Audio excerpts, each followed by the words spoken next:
जय जय राम कृष्ण हरे।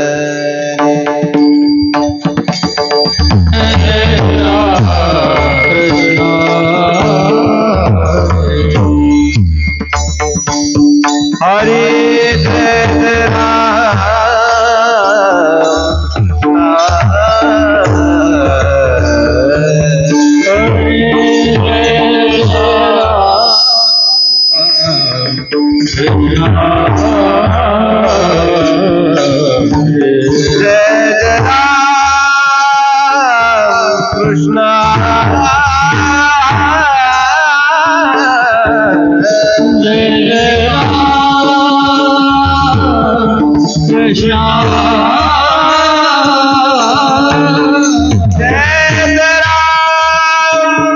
कृष्ण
विठ्ठल बरवा तो हा माधव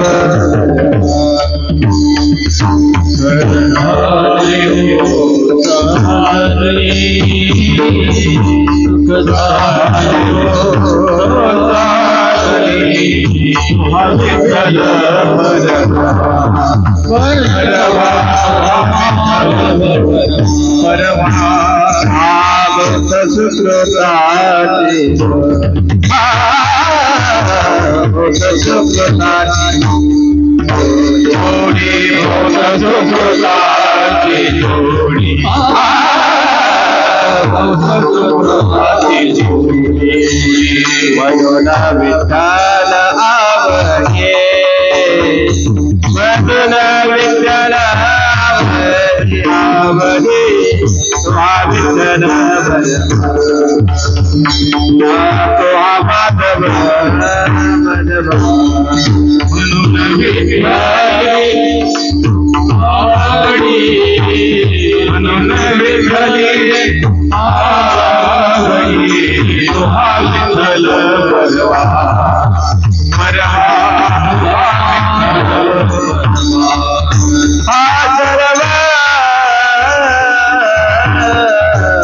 सर्व दुखाचे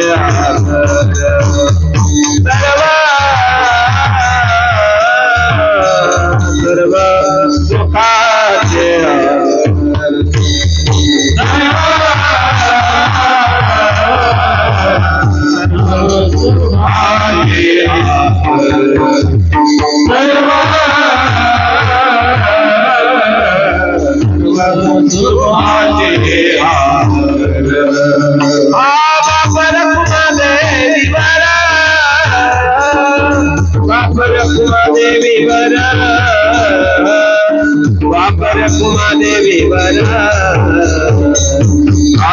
ब्रह्मदेवी वर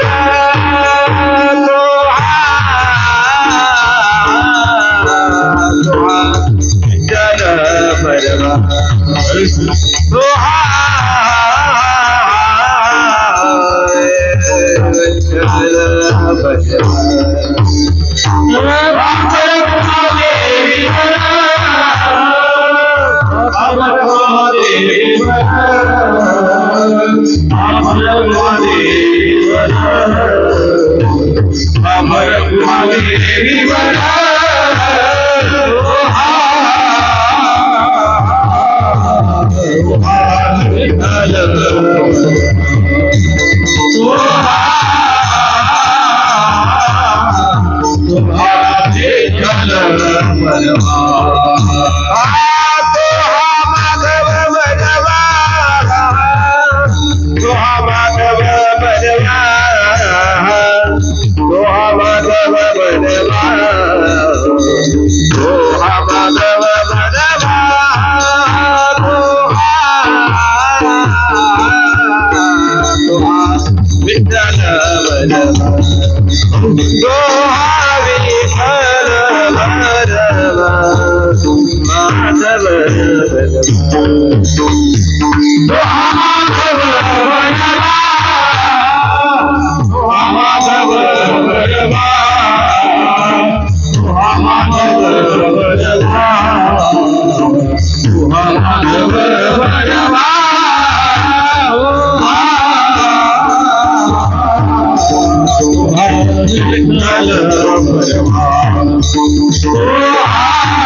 भक्त समागमे सर्व भावे हारी भक्त समागमे सर्व भावे हारी न सांगता हरि सर्व खावे हरि सर्व खावे समागमे सर्व भावे हरी भक्त समागमे सर्व भावे हरी नता करी सर्व करी सर्व दास मिलाराय हृदय संपुष्टि दास मिलाराय हृदय संपुष्टि दास मिलाराय हृदय संपुष्टि दास मिलाराय हृदय संपुष्टि दास मिलाराय हृदय संपुष्टि बाहेर दाखोटी मूर्ती उभा बाहेर दाखोटी मूर्ती उभा मिलाराय हृदय संपुष्टि मिलाराय हृदय संपुष्टि बाहेर दाखोटी मूर्ती उभा बाहेर दाखोटी मूर्ती उभा मागण्याची आस पाये मुखाकडे मागण्याची आस पाये मुखाकडे चिंतिया रोकडे मनोरथ चिंतिया रोकडे मनोरथ मागण्याची आस पाहे मुखाकडे मागण्याची आस पाहे मुखाकडे चिंतिला रोकडे मनोरथ चिंतिला रोकडे मनोरथ दास मिलाराय हृदय संपुष्टि दास मिलाराय हृदय संपुष्टि मिलाराय हृदय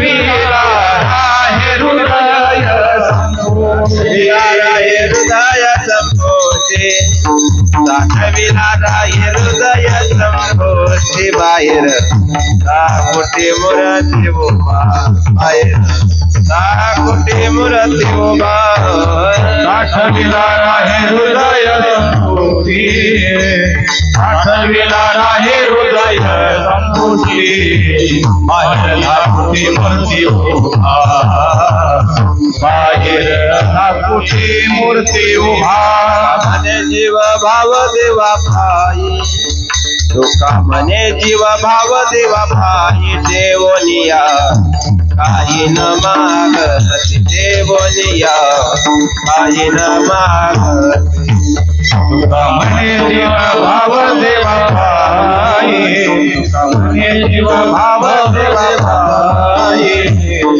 देवनिया काही न मागती देवनिया काही न मागती साठविला राहे हृदय संपुष्टी साठविला राहे हृदय संपुष्टी साठविला राहे हृदय संपुष्टी साठविला राहे हृदय संपुष्टी साठविला राहे हृदय संपुष्टी बाहेर मूर्ती उभा बाहेर लाकुटी मूर्ती उभा साठविला राहे हृदय संपुष्टी साठविला राहे हृदय संपुष्टी बाहेर लाकुटी मूर्ती उभा बाहेर लाकुटी मूर्ती उभा ढोबार कुमार कुमार कुमार ढोबार कुमार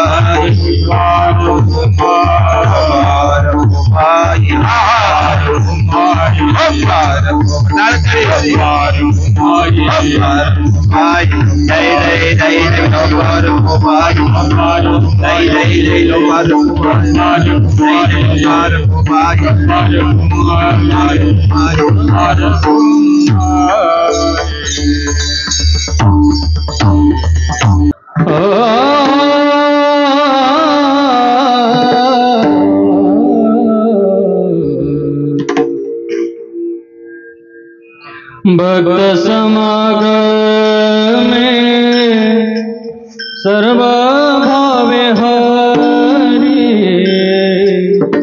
भक्त समागम में सर्व भावे हरि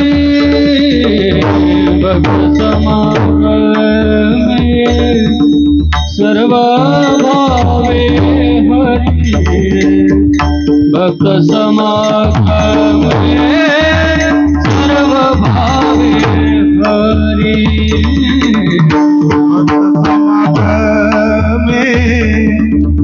सर्व भावे हरि भक्त समागम सर्व भावे हरि भक्त समागम सर्व भावे हरि भक्त समागम सर्व भावे हरि भक्त समागम सर्व भावे हरि भक्त समागम सर्व भावे हरि भक्त समागम सर्व भावे हरि भक्त समागम सर्व भावे हरि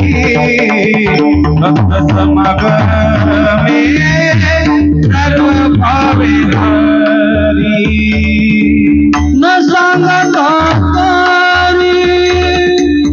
सर्व कामे न सांगता सर्व कामे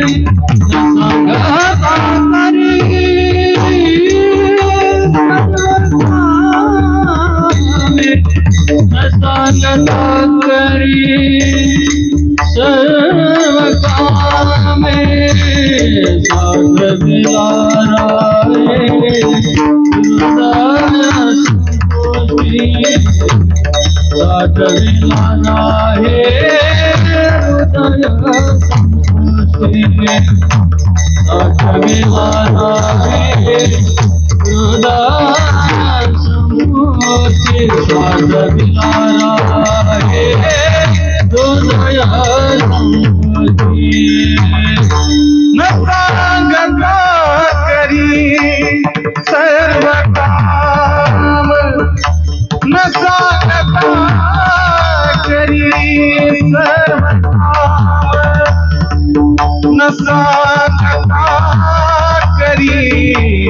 सर्व काम न सांगता करी सर्व काम साठ विलारे हृदय समुझी साठ विलारे हृदय संपूटी साठ विलारे हृदय संपूटी साठ विलारे हृदय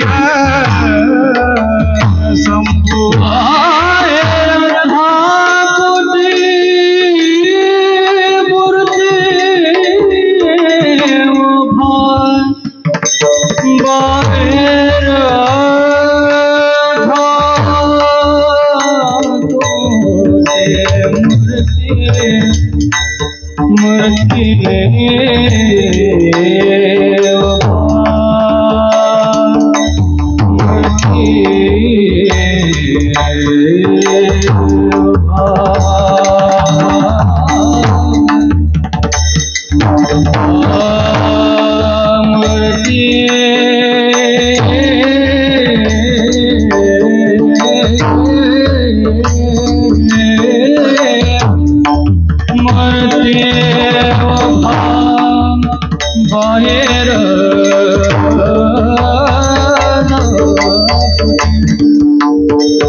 मूर्ति उभा बाहेर धाकुटी मूर्ति उभा बाहेर धाकुटी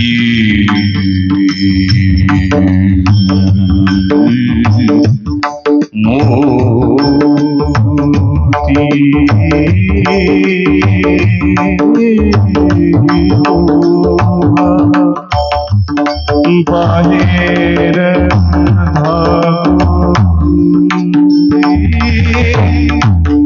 बाहेर धाकुटी बाहेर धाकुटी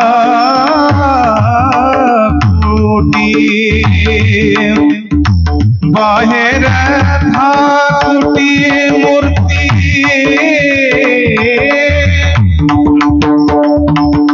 बाहेर बाहेर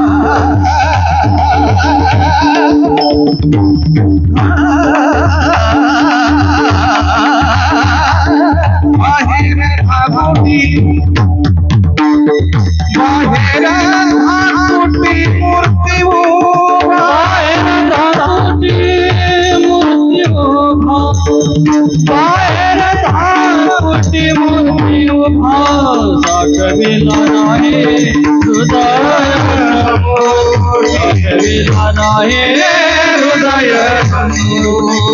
साठविला नाही हृदय साठविला नाही हृदय दलित वरदारी विठ्ठल श्री ज्ञानदेव भगवान की जय महाराज की जय गोपीनाथ महाराज की जय महाराज की जय महाराज की जय महाराज की जय महाराज की जय रामचंद्र भगवान हमारे भाई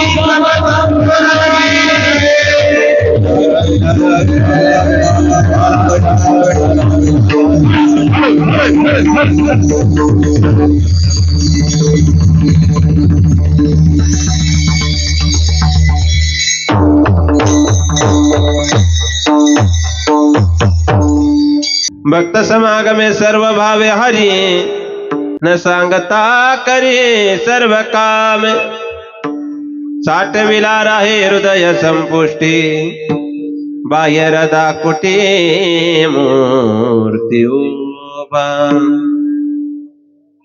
मागण्याची आस पाहे मुखाकडे चिंतिल्या रोकडे मनोरथ हो साठविला राय हृदय संपुष्टी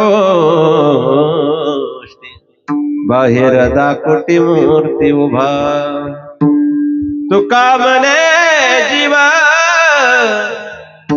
भाव देवा बाई ठेवनिया काही न मागती साठविला राय हृदय संपुष्टी बाहेर दाकुटी मूर्ती गंगा विशुद्धम निदपात परशम सर्वेष्टितम चुंबितम पुण्यस्थानम सराले स्थितम तम समाधिस्थमूर्तिं नमामि गंगागिरि योगिराजं तपोज्ञान वैराग्य भक्ति स्वरूपम सदा अलंकृतम साधु संन्यास योगम मुखयस्य वेदांत शास्त्रार्थ नित्यं नमो मानिक ग्रीम ब्रह्म स्वरूपम नमो भगवान बाबा ब्रह्म स्वरूपम समचरण सरोजम सांद्र नीलांबुधावम जगननीत पानि मंडला मंडला नाम तरुण तुलसी माला स्कंदनम स्कंजनेत्रम सदैधवलास विठ्ठलम चिंतयामि नमो ज्ञानेश्वरा निवृत्ति उदारा सोपन देवा मुक्ताबाई नमो त्रिभुवन पावली अध्यत्र जननी देवाची आता वंदुरंग भूमिका कीर्तनी व्यासती लोका टाळ मृदंग श्रोती देखा तया माझे दंडवत घ्यावी घ्यावी माझी सेवा दीना दुर्बळाची देवा दीना दुर्बळाची देवा दीना दुर्बळाची देवा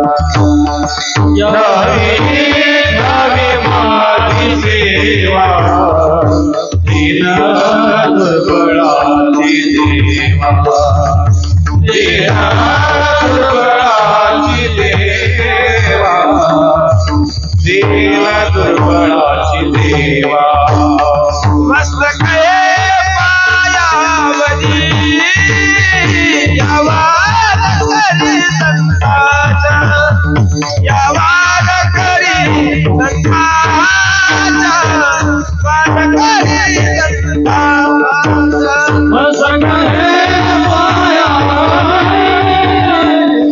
वाद करी संताचा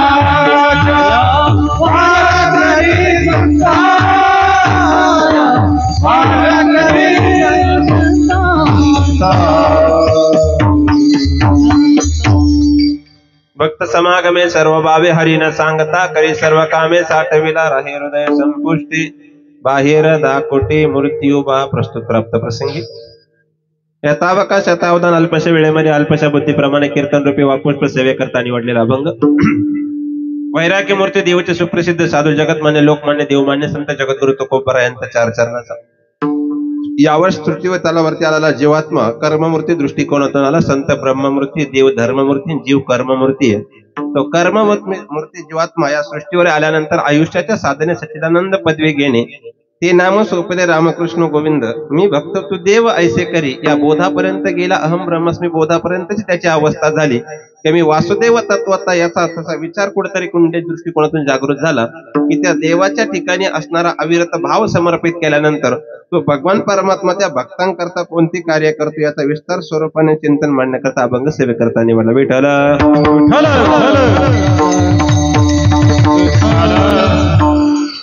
सेवेला सुरुवात करण्यापूर्वी अल्पसा परिचय परिहार वक्ताच्या दृष्टिकोनातून. अखंड खंडेन जीवन रामकृष्ण नारायणोक्तीप्रमाणे चालत असलेला नामजप सप्ताह आणि द्वितीय तपाकडे हळूहळू वाटचाल चाललेली त्यांची. श्री संत ज्ञानेश्वर प्रतिष्ठान भजन मंडळ मुंबई महाराज, खरंच या मंडळाची इथं आल्यानंतर आभार मानला पाहिजे. आपण हे महाराष्ट्रभर फिरतो महाराज, धकाधकीच्या जीवनामध्ये सुद्धा परमार्थ आणि परमार्थाचं अस्तित्व जिवंत ठेवायचं जर मूर्तिमंत उदाहरण बघायचं असेल तर हे मंडळ आलोय म्हणून स्तुती करायची हा अजिबात भाग बाजूला ठेवा. महाराष्ट्रभर बरेच शब्दी त्या पद्धतीने पाहायला भेटतात, पण आपल्याकडे ठीक आहे, व्यवस्था आहे, अवस्था आहे, सर्व आहे, पण इथं प्रत्येकाचं जीवन असणे एक शेड्यूल आहे महाराज. ते टायमिंग म्हणून प्रत्येक जण जर वेळ देत असेल तर मला वाटलं खरा परमार्थ मुंबईने जिवंत ठेवला किंवा इथं असणारा या एवढंच असणाऱ्या सेक्टर 48 सर्व मंडळाने जीवन ठेवण्याची ताकद आहे. इथं आल्यानंतर मनस्वी आनंद झाला. तिथं आल्यानंतर हरिपाठाचं मी इथं बघून गेलो मगाशी, तो आनंद विशेष करून मला उपभोगावा वाटला. पण थोडस प्रत्येकाचे भेट बाही नियोजन बघावं लागतं. काय होतं, बुवा आले त्याने भौगोलिक परिस्थितीचा अभ्यास घ्यावा असे आमचे गुरुवारी नारायणगिरीजी महाराज म्हणायचे. फार सोपं सांगतो, बुवा धोरणात असावा. भीमसेन बाबांचं भगवानगडावर वाक्य होतं, काय बोलायचं याला त्या पद्धतीचा विस्तार असला पाहिजे. आणि एकतर मुंबईची वेळ आहे म्हणलो, आता शिळे जसे शेंडे खाती तितकं पळावं लागेल. तर मला सवय 6 तास परंपरेत कीर्तन करायची, 1 तासात जेवढं पळतंय तेवढं चिंतन आता मांडायचंय. ज्यांच्या साथीने सेवा शृंगाराची महाराष्ट्रातील सगळे गुणीजन रत्न आहे महाराज, एक एकावनी बळे. इथं समोर पाहिलं तर अख्खा रामायणच उभं आहे, फक्त सांगणारा वाल्मिकी नाही इथं. विचार करा, तिकडे आमचे परम मित्र परमादरणीय राम महाराज मागच्या वर्षी आमची शिन्नरला भेट झाली होती जायगावला. ते काय झालं, अचानक दाढी वाढवल्यामुळे त्यांनी असणारे तरी सुद्धा ते 22 जानेवारीला वैराग्य काढून टाकले त्यांनी. इतके ताकदीचं असणारं नेतृत्व आदरणीय आमचे लक्ष्मण महाराज असतील, आदरणीय महाराज असतील, आणि आमची ज्यांची लहानपणापासून प्रेमाची मैत्री आळंदी म्हणजे आमचे बजरंग महाराज असतील. तर इकडे विचार करा, इकडे जर रामलोकन आणि इकडे बजरंग म्हणल्यानंतर मधल्याची काय अवस्था असेल. जी टॉकीच्या माध्यमातून नावारूपाला आलेली ही माणसं आहे, किंवा सोशल मीडिया त्या पद्धतीने कधी कधी चांगल्यांना आहे, चांगले बाकीच्यांच्या बाबतीमध्ये कसं असेल मला माहित नाही. इथं गुरुकुलचे असणारे सर्व विद्यार्थी, प्रभू तुम्ही महेशाची मूर्ती, मी दुबळा अर्पित असे भक्ती, मृदंगावर सुंदर साथे, हार्मोनियमवर साऊंड सिस्टम, त्या दृष्टिकोनातून बरं नाही. 2 गोष्टी कीर्तनकाराचा आत्मा आहे. नाही तर तुका म्हणे मेलो सांगता आणि येरती माईक दुःखाची जननी. आम्हाला महाराष्ट्रावर फिरावं लागतं. इथं असणारं सुंदरपैकी गजर कीर्तनाच्या माध्यमातून लाईव्ह चालू आहे. मला याचं भान आहे. तुम्ही सर्वांनी या मुंबईमध्ये परमार्थ अगदी जातीवंत पद्धतीने अगदी वेषांतरासहित जिवंत ठेवलाय. एकदा तुमच्याकरता सर्वांनी टाळ्या वाजायच्या. बऱ्याचशा ठिकाणी बोलायला गेलं का राग येतो, मग ते परमार्थाची दशा आणि दिशा दोन्ही बदलून टाकलं. आणि इथे खरं येण्याचा जो योग आला, इथला असणारा ट्रस्टी अध्यक्ष उपाध्यक्ष वारकरी सहितेच्या दृष्टिकोनातून, आळंदीमध्ये सर्वात मोठी धर्मशाळाच्या दृष्टिकोनातून तुमच्या मंडळाची हे भाग्य महाराज. त्या दृष्टिकोनातून मला तिथं जायला वेळ नाही भेटला, पण त्या फोनवर कावडना अध्यक्ष आणि बाकीच्या मंडळींना तारीख घेतली. आणि त्यानंतर सेवा घेतल्यानंतर आता पाठीमागे आदरणीय ज्यांच्याकडे खरंच योग आला, किरोदादांच्या माध्यमातून असणाऱ्या त्यांच्या मातोश्रीच्या पुण्यस्मरणानिमित्त सर्व मंडळी पूर्ण टाळकरी कणकुरीला आपल्या सिन्नर तालुक्यात आली होती. त्याही वेळेस सर्व असणारे बाबा असतील, सर्वांची भेट झाली. ते म्हणजे आमच्याकडे यावं लागेल म्हणून 100% सेवेकरी सांगितलेले काम ते होतो, पण काम नाही. इथं आल्यानंतर ज्या महिलांनी आता हरिपाठाचा आनंद घेतला, थोडासा कार्याचं गुण गौरव गावता मला अभंग झाला, वेळ कमी पडेल, त्याच महिला पुन्हा सर्वच्या सर्व यथोचित पद्धतीने पुन्हा सर्वांच्या अन्नदान व्यवस्थेकरता पुन्हा गावच्या पद्धतीने असणार भाकरी वगैरे करण्याकरता महाराज विशेष तुमच्या यांच्याकरता सुद्धा टाळ्या वाजवायला पाहिजे. तर हे सगळं सांभाळत असताना हे सगळ्यात मुख्य आहे. काय होतं, पडद्यामागचे कलाकार शक्यतो जास्त पुढे येत नाही, कारण मध्ये पडदा असतो ना, तो पडदा कोणीतरी हटवला पाहिजे ना दृष्टिकोनातून. त्यांच्या दृष्टिकोनात विशेष असणारा परमार्थ जिवंत ठेवला. आजच्या अभंगाचा विस्तार मांडत नाही, फक्त पूर्वपीठिका सांगतोय का. आजच्या अभंगामध्ये 5 प्रश्न आहे. कोणता हरी कोणत्या भक्ताच्या घरी कोणती कामे का करतो, असं ते भक्त काय देतात, 5 प्रश्नांची उत्तरं मिळाली का अभंग सुटला. इतका सुंदर चालू असलेला सप्ताह या सेक्टरमध्ये इतक्या दृष्टिकोनातून धकाधकीच्या जीवनामध्ये माझ्या बरोबर आलेलं थोडंसं राहून गेलं. महाराष्ट्रातले प्रत्येक कीर्तनकाराशी ज्यांची नाळ जोडलेली आमचे प्रतिभाऊ माझ्या बरोबर आलेले, परमार्थ ज्यांनी गोरेगाव पासून तर कोटंगीर राम मंदिर पर्यंत जिवंत ठेवला असे आमचे सीताराम तेही माझ्या बरोबर, माझे सुलते माझ्या बरोबर आलेले, बरेचशी मंडळी परमार्थ करता घेऊन आले. खरं ज्यांनी जिवंत ठेवलं ती जपली पाहिजे. आता बोलेल मी पुढे, कारण जुनी माणसं आता ज्यांनी हे वटवृक्ष उभा केला तीही माणसं या मंडळात आहे. आता ज्यांच्याकडे सूत्र आहे ती माणसं मंडळात आहे. फक्त मागचे दिवस विसरले नाही पाहिजे. मला पूर्वपीठिका मांडू तर एक दृष्टांत बोलतो आणि थेट अभंगात प्रवेश करतो. ऐका, चप्पल आज तुटलीये पण पाठीमागे तिने आपला टाइम घेतलाय हे विसरता नाही पाहिजे. भाकरी आज शिडी म्हणून तिला आपण धिक्कारतोय पण तिने काल आपलं पोट भरलंय हे विसरता कामा नाही. काही माणसं आज कामाला येत नसेल पण पाठीमागे त्यांनी कुठेतरी काम केले किंवा ते कामाला आलेले हे जे ज्या ठिकाणी विसर पडत नाही ना त्याच ठिकाणी कुठेतरी ते असणारं नेतृत्व, कर्तृत्व आणि दातृत्व उभं असतं. महाराज विठाला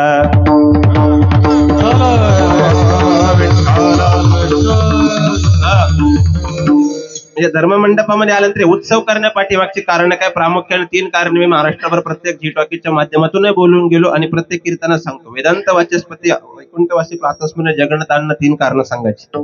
आम्ही पाठाला असताना अन्न सांगायची. उत्सव का करायची? अर्थदान, ज्ञानदान, अन्नदान एवढं पाठीमागे करण्याची कारण मीमांसा काय? काहीतरी हेतू तर कळला पाहिजे ना. त्याचं प्रामुख्याने 3 कारण आहे. सुज्ञ मंडळी थोडंसं ऐकण्याची चांगली वृत्ती ठेवा. मला फार BSNL रेंजने इतकं खाली बोलता येत नाही. मुळे काय त्या माझा स्वभाव आहे महाराज, पाहुण्या ग्रंथी करावे कीर्तन, पाहुणी युट्यूब चोरावे नाही. आता काळ तो जास्त ओलगडलाय त्यामुळे तिकडे जाणार नाही, निर्धारित वेळेमध्ये मांडतोय. का हे उत्सव करण्यापाठीमागचे 3 कारण. उत्सव ऐक्याचं प्रतीक आहे. उत्सव एकत्रीकरणाचं सर्वात मोठं साधन आहे आणि उत्सव कलियुगामध्ये प्रेमाचं पूरक आहे. त्याचे विश्लेषण न्याय पद्धती असे मांडायचे गुरुजरी असणारे न्यायाचार्य. 1. उत्सव ऐक्याचं प्रतीक आहे. इथे चटई कोणी टाकली बसणाऱ्याला माहित नाही, बसल्यानंतर काढणारा कोणी त्या बसणाऱ्याला सुद्धा माहित नाही, टाकणाऱ्याला माहित नाही बसणारा कोण आहे.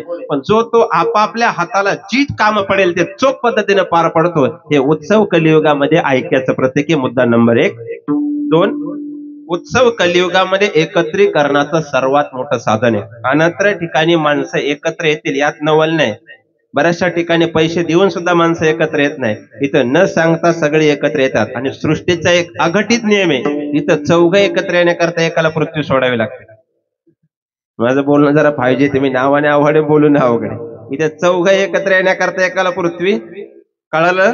सोप्या भाषेत सांगू, एकाला मारावं लागतं तेव्हा 4 खांदेकरी एकत्र येतात. तरी सुद्धा माणसं एकत्र येत नाही. या कोपऱ्यापासून तर शेवटच्या टोकापर्यंत माणसं एकत्र येतात. उत्सव एकत्रीकरणाचं सर्वात मोठं साधन आहे. मुद्दा नंबर 3.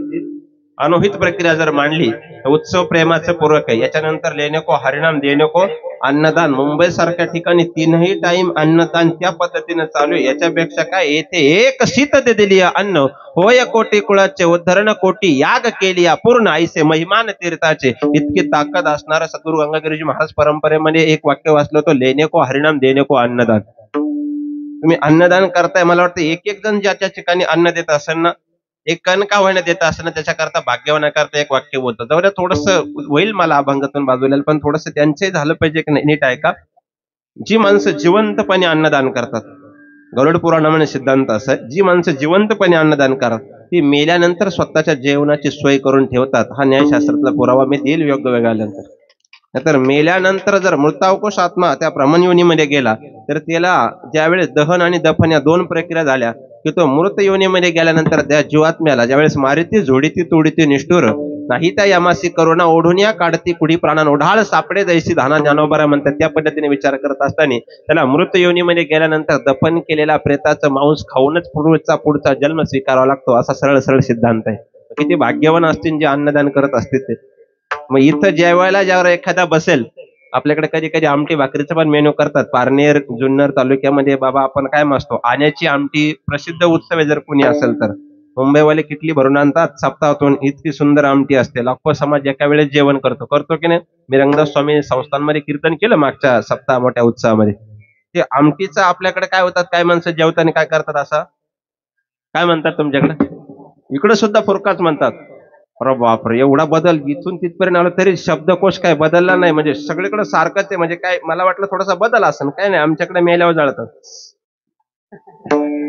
इकडे तसंच आहे का? मग काय बदल नाही. चला विनोदाने थोडं पुढे घेऊन जातो. ते फुरका मारल्यानंतर एखाद्याच्या डोळ्याच्या गारगोट्यावाने तो कोणत्या जाती याती वर्ण त्याच्याशी काय घेणं देणे, पण त्याच्या जीवाला झालेल्या वेदना ज्यावेळेस समोरचा व्यक्ती त्याची याती वर्ण हा विषय करत नाही, त्याची झालेली जीवाची घालमेल बघितल्यानंतर ज्याच्या हातात पाण्याचा ग्लास पडेल तो त्याचा जीव वाचवण्याकरता धावतो. उत्सव प्रेमाचं पूरक आहे, ऐक्याचं प्रतीक आहे आणि एकत्रीकरणाचं सर्वात मोठं साधन आहे. म्हणजे असे उत्सव सध्या तरी गावोगावी, शहर, वाडो, वस्ती, सेक्टरपैकी प्रत्येक ठिकाणी होणं गरजेचं आहे. म्हणून हे उत्सव या पद्धतीने इथं होतात. विठाला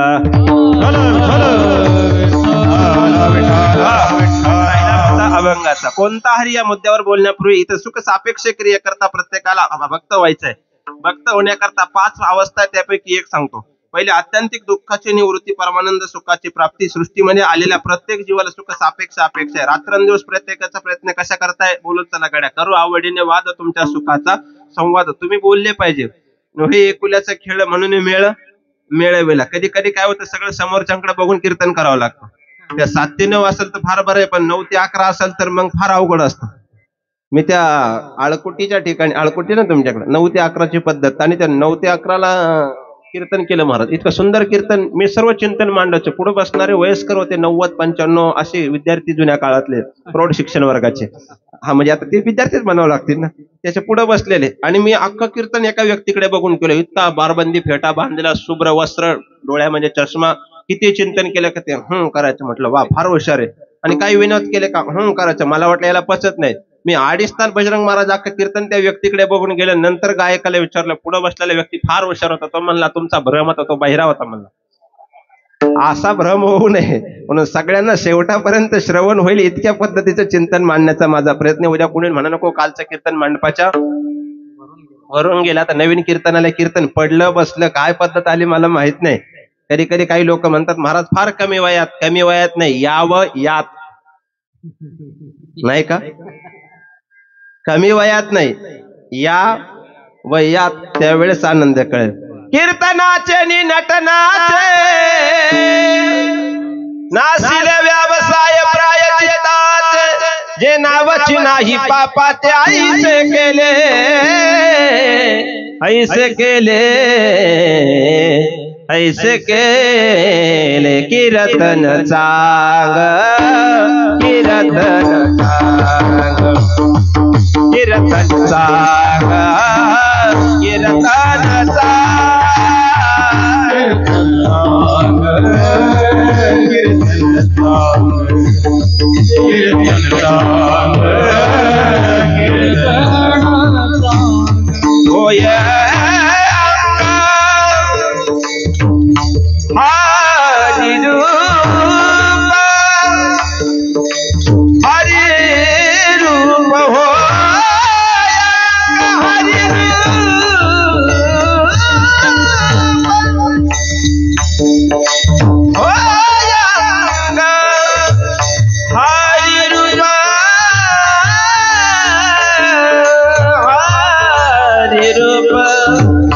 हरि रूप, हरि रूप, कीर्तन सांग, कीर्तन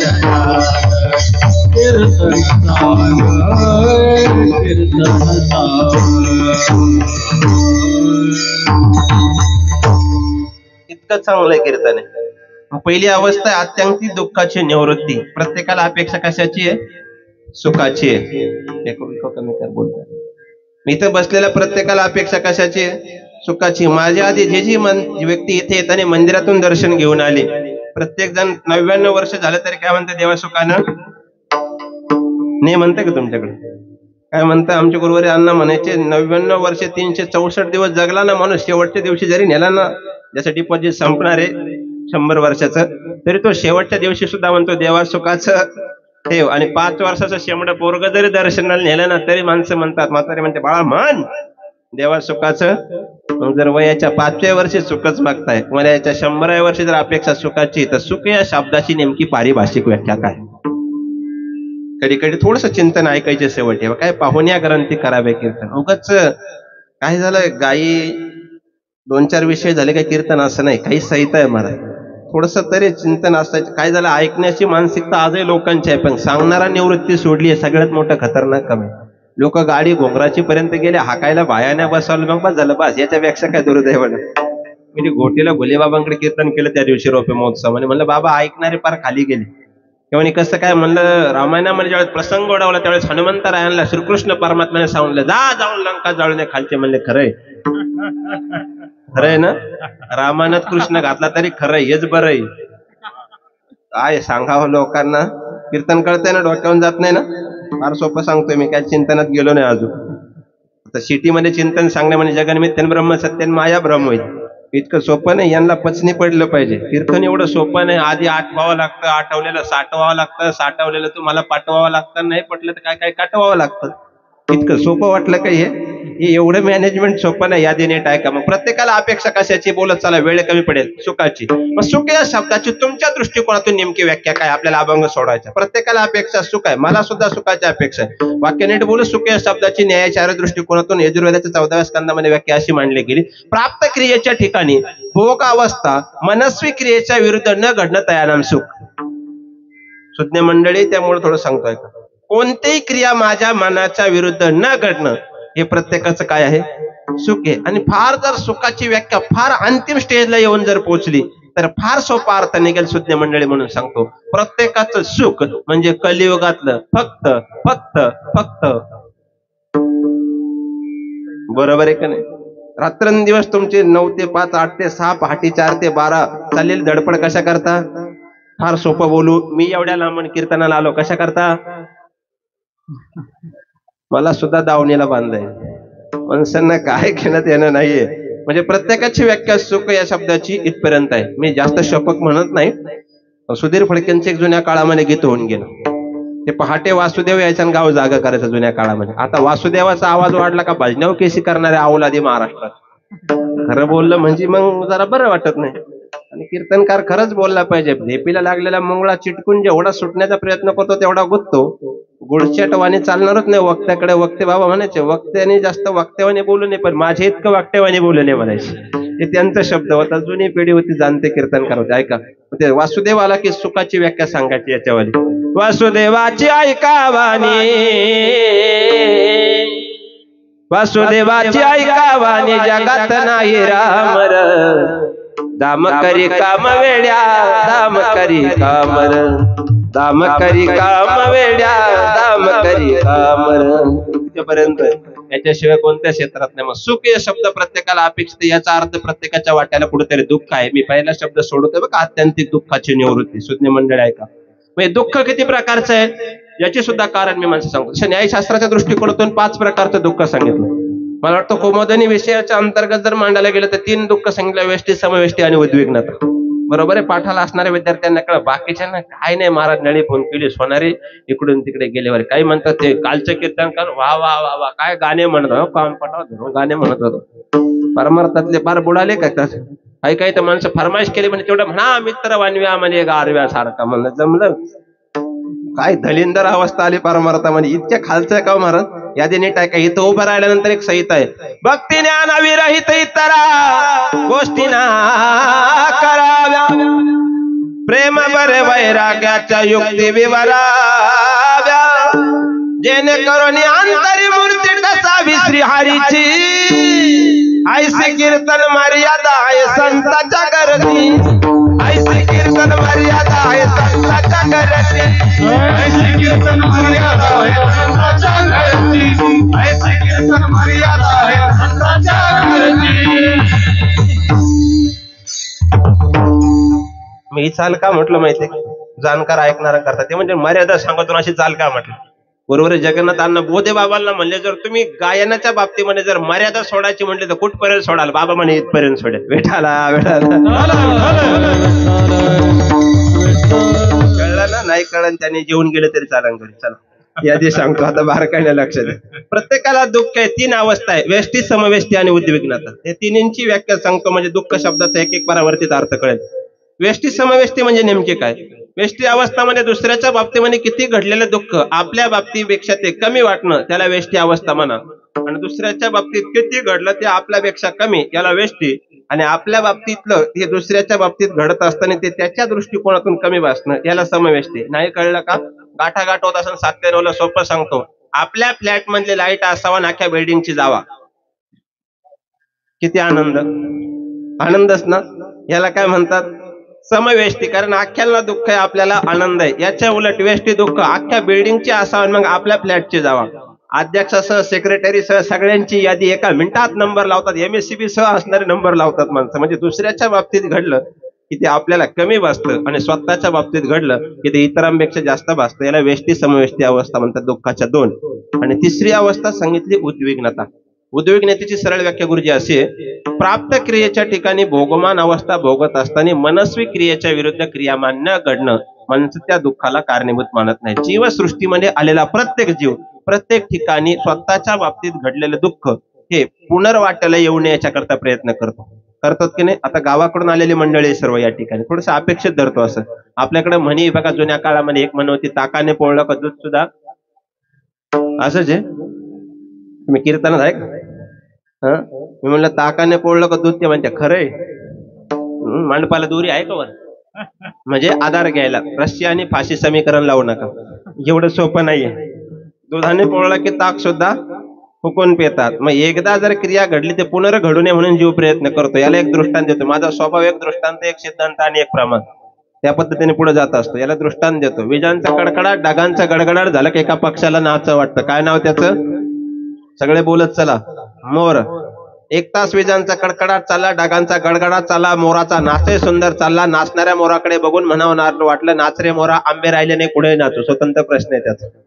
आता 1 तासानंतर कडकडाटही थांबला, गडगडाटही थांबला, नाचणारा मोरही थांबला. तदनंतर लक्षात आलं खिशामध्ये 5G चा मोबाईल होता. व्हिडिओ गॅलरी ओपन करून मोराची सुंदर चित्रफित आपल्या मोबाईल मध्ये कैद असायला पाहिजे होती. नंतर लक्षात आलं आता 1 तासाने कडकडाट थांबलाय, गडगडाट थांबलाय, नाचणारा मोरही दगडावर थांबला. नंतर 5G चा मोबाईल काढला, व्हिडिओ गॅलरी ओपन केली, कॅमेरा क्लिक केला आणि शांत असणाऱ्या मोरला विनंती केली, मोर मोर वन्स मोर. मोर म्हणला, no more, it's one more. एखाद्या प्रक्रियेने आनंद किंवा दुःख झालं तर ते एकदाच. त्याला शास्त्रीय भाषेमध्ये उद्विग्नता म्हणतात आणि संत वाङ्मयाच्या दृष्टिकोनातून त्याला उद्वेग म्हणतात. वाहिला उद्वेग, वाहिला उद्वेग, वाहिला उद्वेग दुःखाची केवळ हो. वाहिला उद्वेग, वाहिला उद्वेग, वाहिला उद्वेग दुःखाची केवळ. वाहिला उद्वेग, वाहिला उद्वेग, वाहिला उद्वेग दुःखाची केवळ. वाहिला उद्वेग, वाहिला उद्वेग, वाहिला उद्वेग दुःखाची केवळ.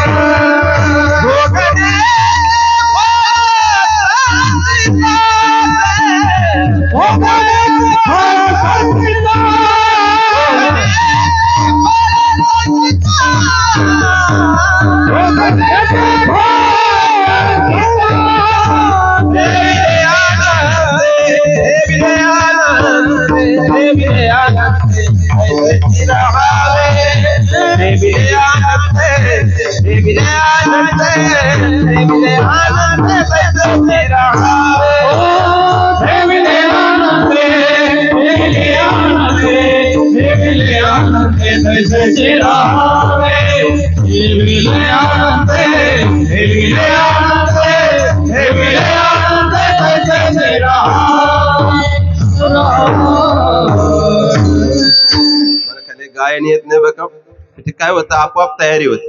कीर्तन असंही रंगत नाही. बरोबर. त्या दिवशी सहज दशरथ बाबांचं एक वाक्य ऐकलं, म्हणजे कीर्तन रंगवायला ही फळी तितक्या ताकदीची असावी लागते. फक्त एक वेळ घेतो.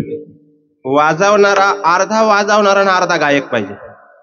कीर्तन रंगवायची याची सांगतो बघा, नीट आहे का, जाणकार पारकऱ्यांकर. वाजवणारा अर्धा वादक आणि अर्धा गायक पाहिजे.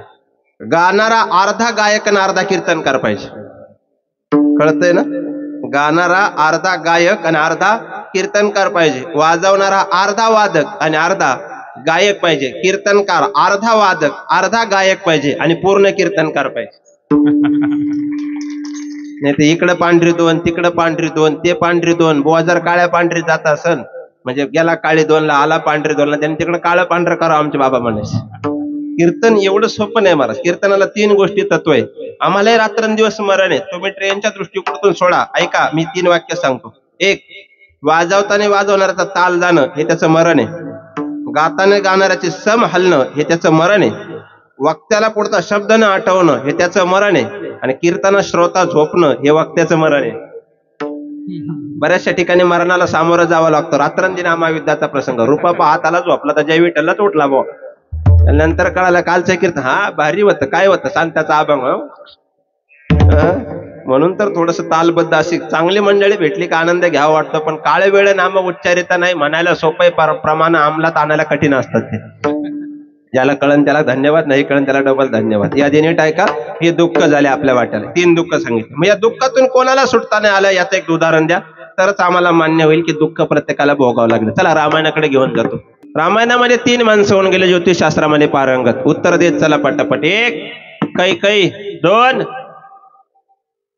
मंदोदरी, मंदोधरणी नाही मंदो उदरी खरा शब्द आहे, आणि 3 कैकईचे वडील. काय नाव त्यांचं?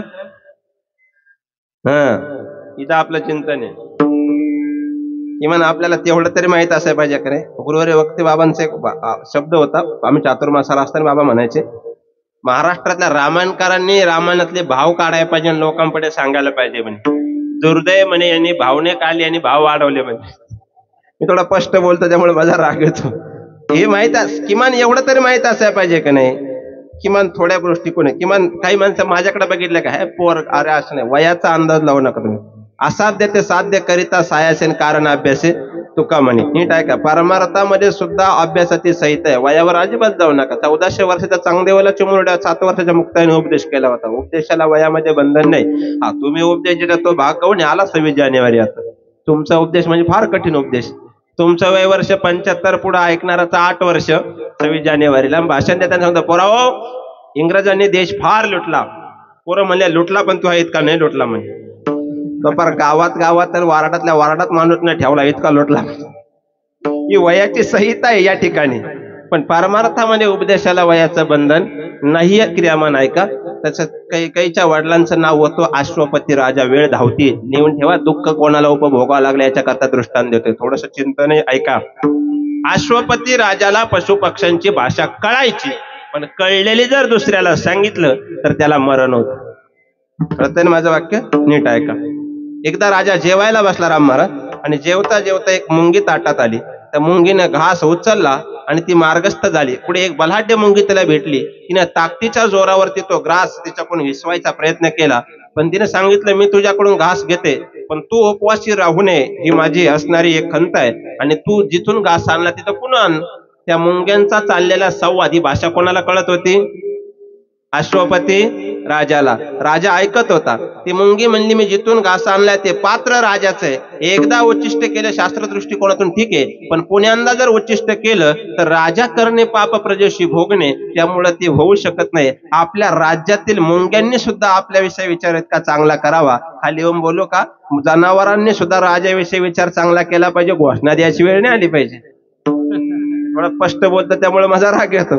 राजाला हसायला आला गड्या, वा की आपल्या राज्यातला मुंग्या सुद्धा आपल्याविषयी इतका चांगला विचार करताय.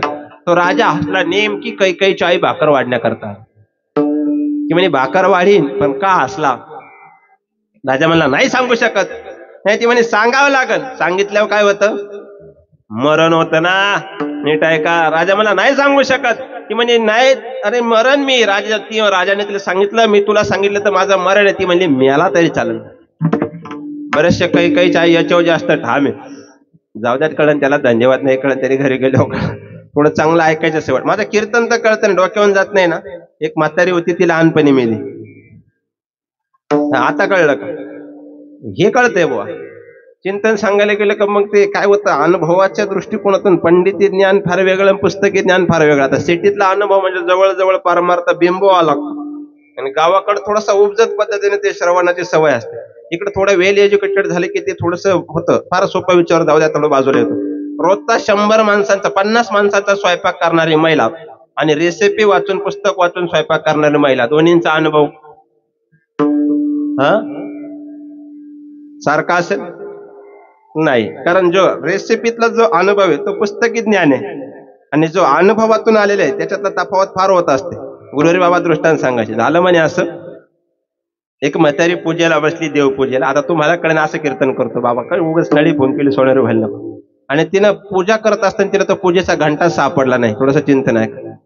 मग ते 1 तास तिने कशी तरी पूजा केली, आपल्यासारखी हरिमुखी म्हणा हरिमुखी म्हणा. आपल्या त्यादिवशी मी दिंडी येताना बघितली, आता एक दिंडी मला मार्गस्थ दिसली. मी दुपारी 12ला चाललो आणि मग अभंग चालला होता, सहस्र दीपे दीप कैशी प्रकाशले प्रभा.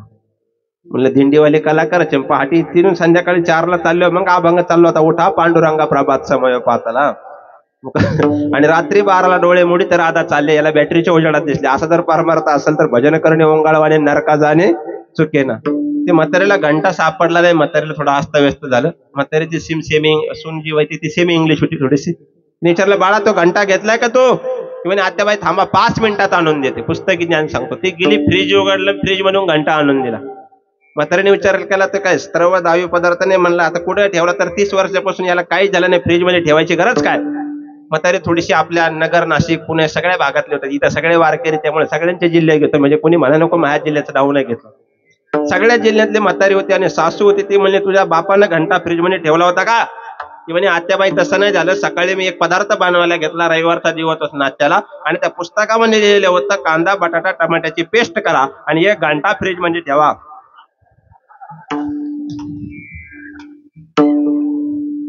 आता कळलं का?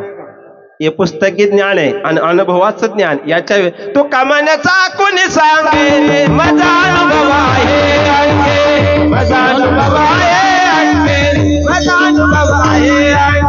कमाण्याचा कोणी सांगे, माझा अनुभव आहे, माझा अनुभव आहे, माझा अनुभव आहे. मग अशी मंडळाची कार्यकारिणी आम्ही ऑफिसमध्ये बसल्यानंतर ते म्हणले महाराज थोडं असं थोडं तसं झालं पाहिजे. अजिबात नाही म्हणलं. आमच्या आबांचं वाक्य होतं कीर्तनकार हवामान तज्ञ पाहिजे, वातावरणानुसार त्याला कळलं पाहिजे नेमकी कुठे काय पाहिजे, नाही तर सगळं त्या पद्धतीने वाया जातं. यादी नीट आहे का? तर राजानं वैराग्य झालं, पत्नी असं म्हणल्यानंतर तो घर सोडून गेला आणि जंगलामध्ये कंदमुळं खायला लागला. कोण? अश्वपती राजा. वा, ऐकणारे सुज्ञ. आणि तिथून उन्हाळ्या दिवसामध्ये एक मेंढ्यांचा कळप येत होता.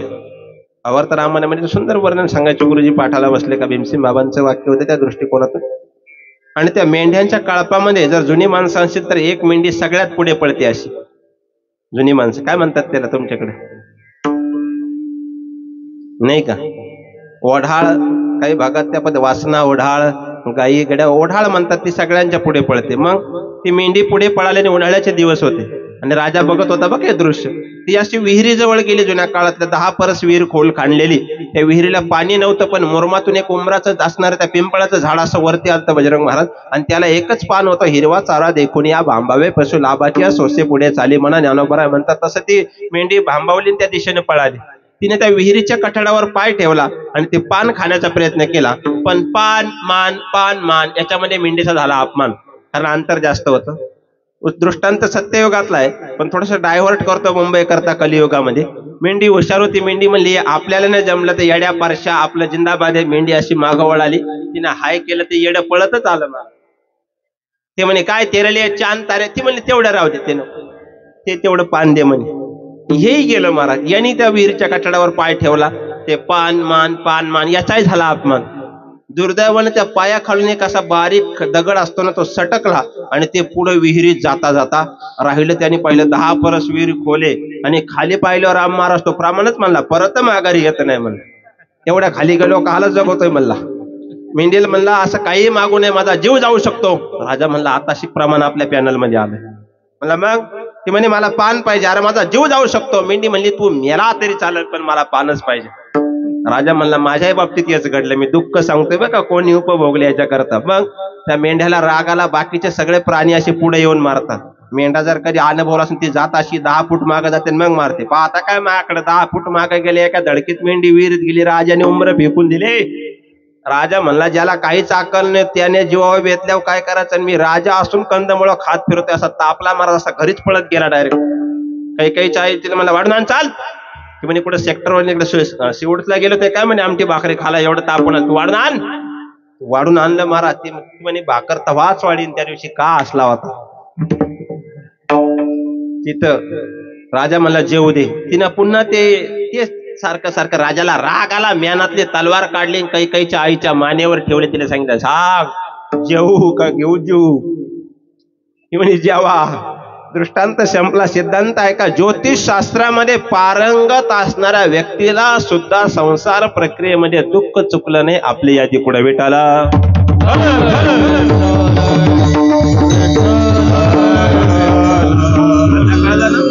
थोडस या दुःखातून बाजूला यायचं असेल ना, संसारात प्रत्येकाला दुःख आहे, बसलेला प्रत्येक जण दुःखी. जो देखे सो दुखिया बाबा, सुखिया कोई नहीं रे ना. राजा दुखिया प्रजा दुखिया, दुखिया जन बैरागी कबीरा रे ना. प्रत्येकाच्या वाट्याला दुःख आहे. फार सोपं सांगू का, महाराष्ट्रात फिरताना अनुभव येतो बजरंग महाराज. बऱ्याच जणांच्या घरात गेलं ना, बसायला लाखो रुपयाचे सोफा सेट आहे ना, जेवायला लाखो रुपयाचे डिनर सेट आहे महाराज, वाढणाऱ्यांच्या गळ्यात डायमंड सेट आहे, पण घरातल्या प्रत्येक माणसाचा माइंड अपसेट आहे. एकलियुगातला दुर्दैव आहे. कुठं ना कुठं तरी ते ताणतणावामध्ये बाबा. मी एका शब्दावर बोलतो, मला 6-7 वेळेस कीर्तन इतक्या वेळ पुरणार नाही. इथं बसलेला कोण्याही एका व्यक्तीने माझ्या सहित फक्त हात वरती करावा, महाराज माझ्या वाट्याला इथून पुढे कोणतंच दुःख नाही. कीर्तन संपलं, सेल्फी घेऊ आपण. आहे काही ना काही दुःखी आहे, याचं यादी सोडू. महाराष्ट्रात नाही, तुम्ही महाराष्ट्रात नाही, अख्ख्या वासीमध्ये सिवूड्स मध्ये मला कोणत्या सोसायटीमध्ये एक घर असं दाखवा की त्या घरातल्या कोणत्या तरी व्यक्तीला काहीतरी दुःख नाहीये. एक सुद्धा नाही सापडणार महाराज. प्रत्येकाच्या वाट्याला काही ना काहीतरी दुःख आहे. म्हणजे दुःख किती दुःख आहे सांगू का, संसार दुःख मुळे म्हणा चाल रडकी इतकं दुःख आहे. संसार दुःख मुळे उघड इंगळ जुने भजने म्हणायचे, इतकं दुःख आहे.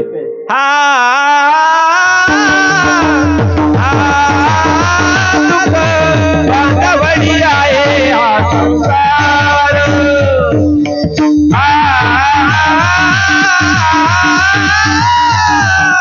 दुःख बांधवडी आहे हा संसार.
कोंडाजी बाबांची कीर्तन व्हायची, जाणकार फडकरी असतील. राम मंदिर कॉटरंगी नामदेव अप्पा शामगावकर त्यावेळेस असणारे ते हरिभाऊरंगी आणि ते बागड्याची जोडी होती त्या काळामध्ये, होती ना बाकी त्यांना नाही, पण अशा चाली व्हायच्या. महाराज पक्वाद्याने जर त्यांना गेट मध्ये पाहिलं ना तर बाजूला पक्वा सोडतो ते महाराज, इतका ताल मुरलेले माणसं. आता नाही इथंच बरं आहे, आता पुढेच नको छो. आता परमार्थ तितक्या ताकदीचा राहिला नाही. मला पुढे सांगायचं आहे का, मग दुःखातून निवारण झाली. मग दुसरी अवस्था आहे भक्त होण्याकरता वैराग्य. फार सोपं कीर्तन करतो 10 वाजेपर्यंत, जास्त लांब होत नाही. जेवढं सुटेल तेवढं सांगितलं पाहिजे. उगाच कशाला फापट पसारा, सगळं कीर्तन झालं काहीच कळलं नाही असं व्हायला नको.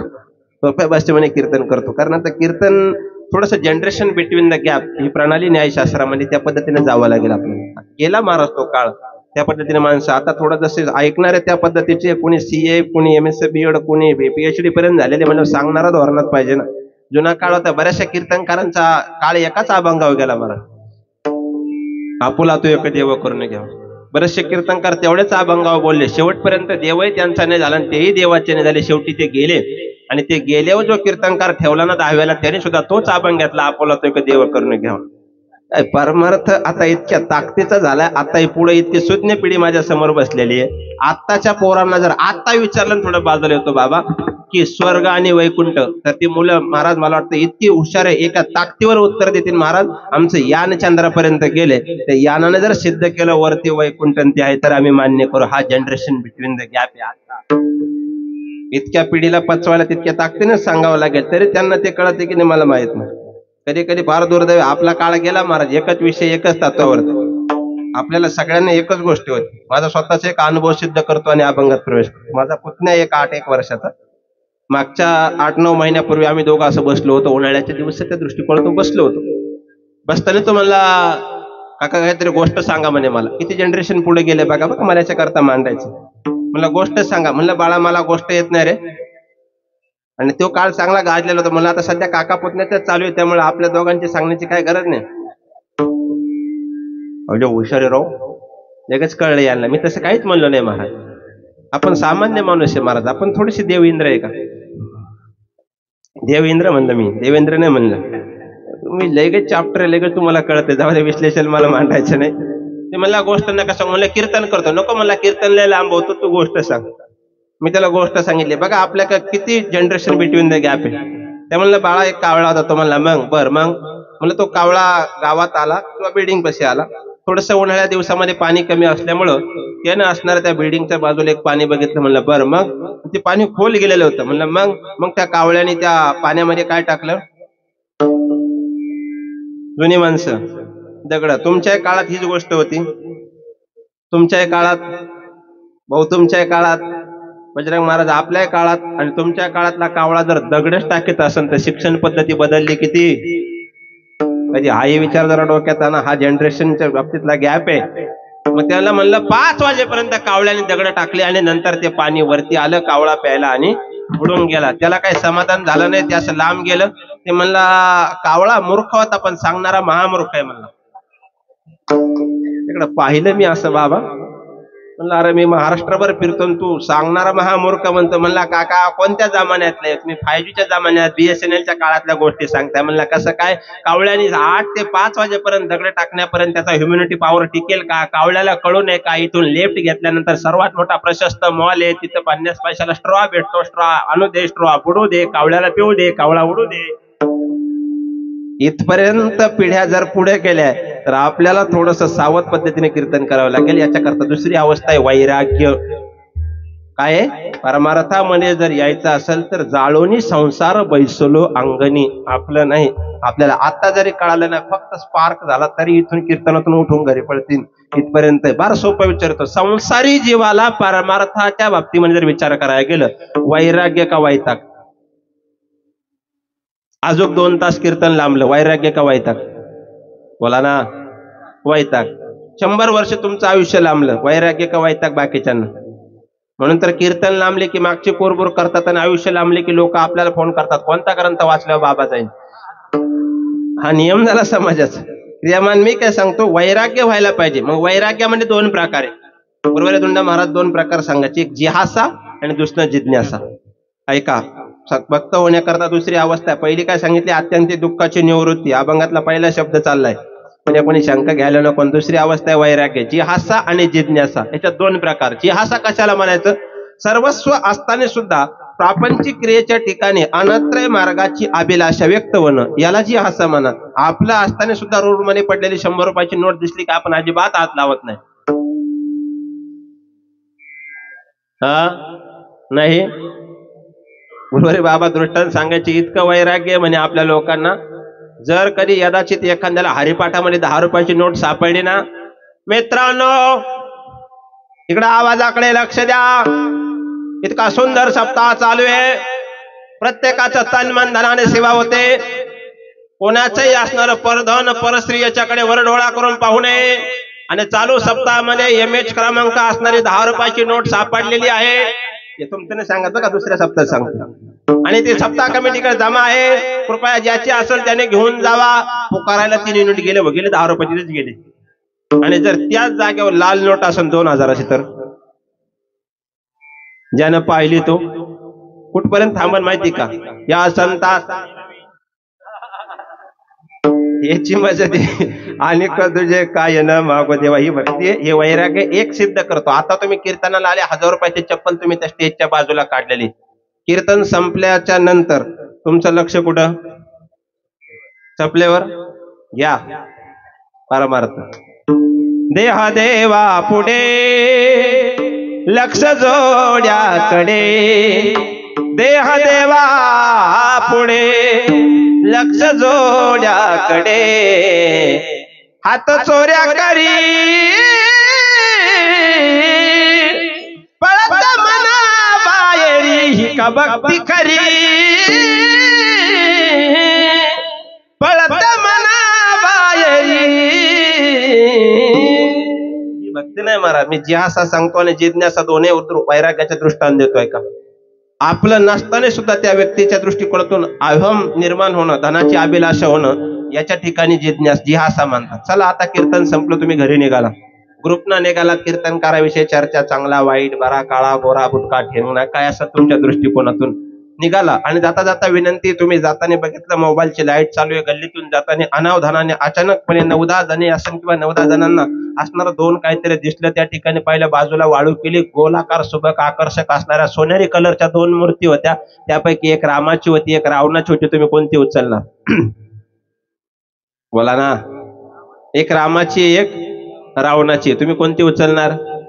रामाची. राम काय आपलं? राम काय? अस्तित्व आहे, अस्तित्व. मर्यादा से होंगे काम, मर्यादा पुरुषोत्तम महा दीवाने राम के.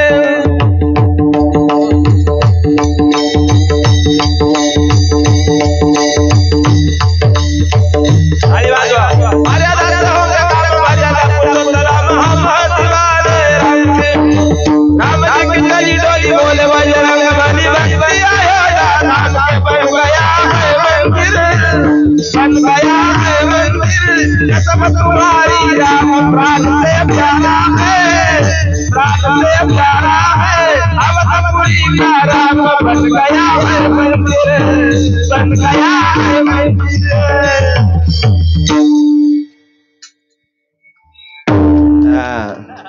कुठेतरी जागरूकता असली पाहिजे ना धर्माविषयी. तर बन रहा है म्हणताना एवढे प्रकार घडले, मग बन गया म्हणलं आनंद व्यक्त केलाच पाहिजे ना महाराज. काय माणसं महाराज, मरगळ नाही आली पाहिजे धर्माला. थोडं स्पष्ट बोलतो, रागाला तरी चालेल. चला ऐका, तुम्ही कोणती उचलणार? काटा पळतोय. रामाची का रावणाची? रामाची 100%. पण थोडा एक प्रॉब्लेम आहे, रामाची पितळाची आहे, रावणाची सोन्याची आहे. आता कोणती उचलणार? हा, तरी रामाची. अध्यक्ष पुढे, ही रामाची उचलतील. राम महाराज एका मिनिटात सिद्ध करू. बरं, शिवडीतलं सोनं काय क्विंटल आहे? तोळा आहे का? हा, दिलगिरी व्यक्त करतो. 70-500 असेल. जाऊ द्या, थोडस रेट मागे पुढे होईल. मला काय त्याचं एवढं ज्ञात नाही. आपल्याला काय त्याच्याशी एवढं काय घेणं देणं नाही. मागच्या महिन्यात गेला माझा, पुढे गेला त्याने सांगत, फार संन्याशी असल्यासारखं बघू नका. 70-500 रुपये तोळा आहे. बरोबर, तुम्ही रामाची मूर्ती उचलणार असं तुमचं म्हणणं आहे. तुमच्या गळ्यातले सोन्याचे अलंकार 70,000 रुपये तोळा आहे. बरोबर. माझ्या गळ्यातली पवित्र तुळशीची माळ 6,000 रुपये टनाने लाकूड आहे. दोन्हीमधलं चांगलं काय? हा, तुळशीची माळ. कीर्तनानंतर अलंकार स्वीकारले जातील, माळी पुरवल्या जातील. तुम्ही काय उचल सर? रावण सोन्याचा म्हणल्यानंतर मी सेक्टर 1च्या जरी जवळ गेलो तरी वाशी व्हाया पुन्हा बाम बीच मार्गे येऊ शकतो. ही संसाराची आस्था आहे. जे दिसलं ते दुसऱ्याचं जरी असलं तरी माणसं उचलतात. याला जिहासा वैराग्य म्हणतात. जिज्ञासा वैराग्य. याच्या फार पुढचं एकच दृष्टांत देतो गुरुवर्य जोग महाराजांचा. आणि मग आपल्या लक्षात येईल की भक्त होणं नेमके काय. चिंतन म्हणजे अभंग सुटणार नाही महाराज. कीर्तनकाराने अभंगातून सुटण्याचा प्रयत्न करायचा. की अभंग सुटणं एवढं सोपं नाही. कीर्तनकाराने सुटण्याचा प्रयत्न करायचा. अभंग सोडलेल्या स्वरूपात होते. 14 दिवस इंद्राणीच्या डोहात सोडले त्यावेळेस सोडलेल्या स्वरूपात होते. 14 दिवसांनी वरती आले त्यावेळेस सोडलेलं स्वरूप. गुरुवर्य धुंडा महाराजांचं वाक्य होतं, महाराष्ट्रातल्या कीर्तनकारांनी ज्ञानोबा तुकोबारांच्या अभंगातून सुटण्याचा प्रयत्न करायचा, सोडवण्याचा नाही. कर्मधर्माचा जिज्ञासा वैराग्य आहे का? कशाला म्हणतात? गुरुवर्य जोग महाराज असणार त्या पुण्याला माधवबाग मध्ये ज्ञानेश्वरी सांगायची. मी भीमसेनरावांचं वाक्य ऐकलेलं दृष्टिकोनातून आणि पहिले गंगागिरी सप्ताह दृष्टिकोनातून, पहिले न्यायशास्त्राच्या दृष्टिकोनातून, पहिले PhD बंकट स्वामी नेकनूर निवासी मामासाहेब दांडेकर ते व्यक्तिमत्व. बंकट स्वामी म्हणजे सामान्य नाही. आईच्या उदरामध्ये 18 महिने राहिले.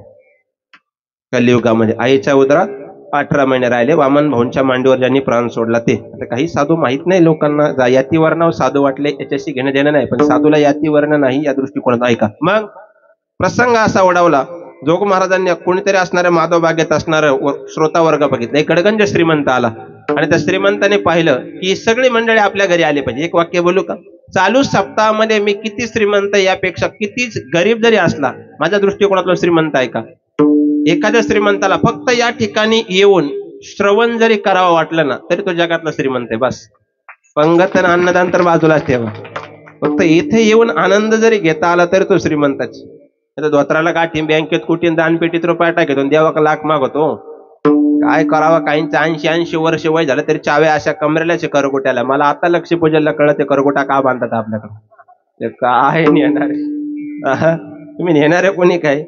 पर्यादी सांगू, सप्तकोटी घरे शुद्ध कांचनाची, आखी लंका सोन्याची, 33 कोटी देवबंदी खाण्यामध्ये, गणपती ज्याचे गाडो वळायला, मला वाटतं चित्रगुप्त यम ज्याची घोडे धुवायला, खंडोबा ज्याची दाढी करायला, सटवी ज्याचे पाय दाबायला, शनी ज्याच्या नवग्रहाच्या पायऱ्यामध्ये, मला वाटतं सार्वभौम यादीमधला सर्वांचा विद्वान राजा, नवग्रहाच्या पायऱ्या, सप्तकोटी घरे शुद्ध कांचनाची, 80,000 बायका, 1.25 लाख नातू, 1 लाख मुलं, अख्खी लंका सोन्याची, ISO मानांकित, ISI ने इंडियन स्टँडर्ड इन्स्टिट्यूट ने ISO मानांकित 9001 2018 सर्टिफाईड लंका.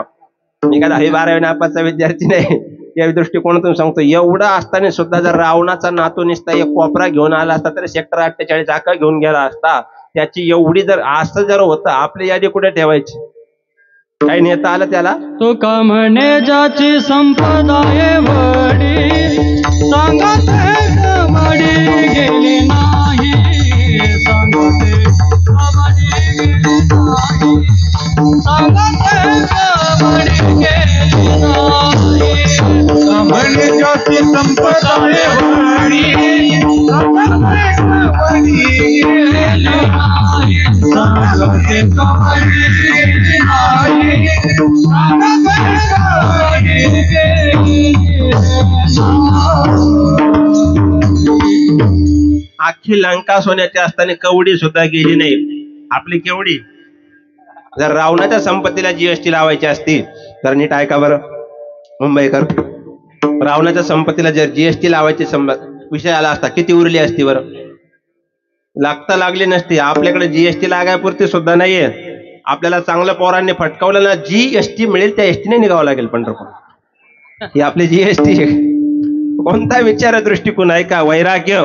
त्याने जोग महाराज सांगले, जोग महाराज ही सगळी मंडळी आपल्या घरी आणायची आणि 1 दिवसाची ज्ञानेश्वरी आपल्या पुढे जर पारायण केलं तर 1 पोतं पैसे देईन, आणि 7 दिवस जर ज्ञानेश्वरी आपल्या घरी वाचली तर 7 पोते पैसे देईन. ते जोग महाराज होते. महाराज गंगागिरीची तालमीमध्ये तयार झालेले हिंद केसरी पैलवान होते.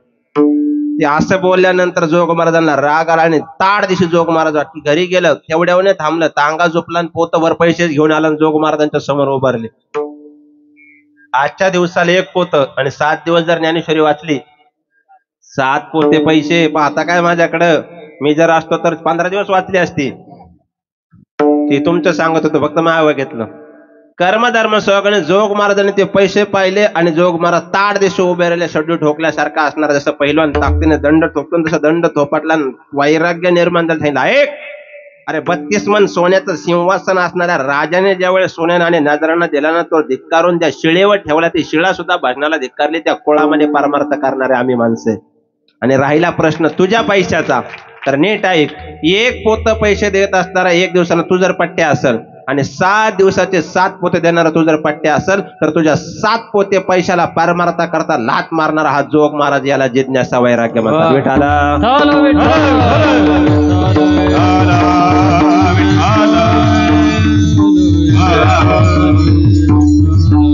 माणसाला थोडस वैराग्य व्हायला पाहिजे, वैताग नाही व्हायला पाहिजे. काय व्हायला पाहिजे, वैराग्य. थोडं तरी वैराग्य कामी यायला पाहिजे. म्हणून दुसरा मुद्दा मी सांगितला वैराग्य. आणि तिसरा मुद्दा आहे परमार्थामध्ये भक्त होण्याकरता सगळ्यात घातक आहे, त्याचं नाव अहंकार आहे. सोपं सांगतोय, काय खंडनवादात नाही गेलो. काय आहे अहंकार. सत्ता आणि संपत्ती आली माणसाकडे 100% काय येतो, अहंकार येतो. म्हणून वाक्य नीट ऐका. सत्ता आणि संपत्ती आली ना, कोणतीही कोणत्याही व्यक्तीला कोणत्याही क्षेत्रामध्ये प्रिय आहे, यावर तुमचं मत काय.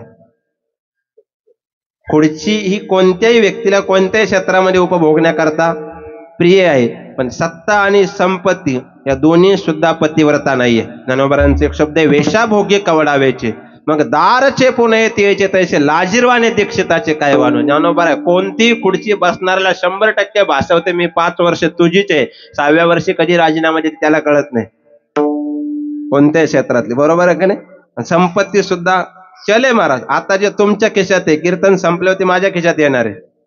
या दोन्ही सुद्धा. म्हणून जाणती माणसं सत्ता आणि संपत्तीच्या जास्त अधीन राहत नाही. ते योग्य वेळ आली का त्यापासून असणारा जाणतेनी तवच जियावे जव अपकीर्ती अंगाना पविजन ज्ञानोबरा म्हणतात ते योग्य वेळेस बाजूला होतात. अहंकाराचे दोन क्रियामान सांगतोय का. एक, अहंकाराने नाडीला तुका म्हणे वाया गेला, आणि अहंकार गेला तुका म्हणे देवचे झाला.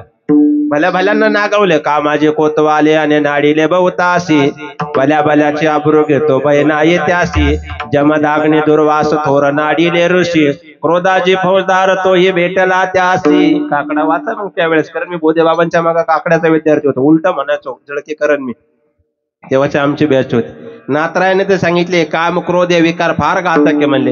यडका मदन मदन केवळ पंचानन, यडका मदन मदन केवळ पंचानन,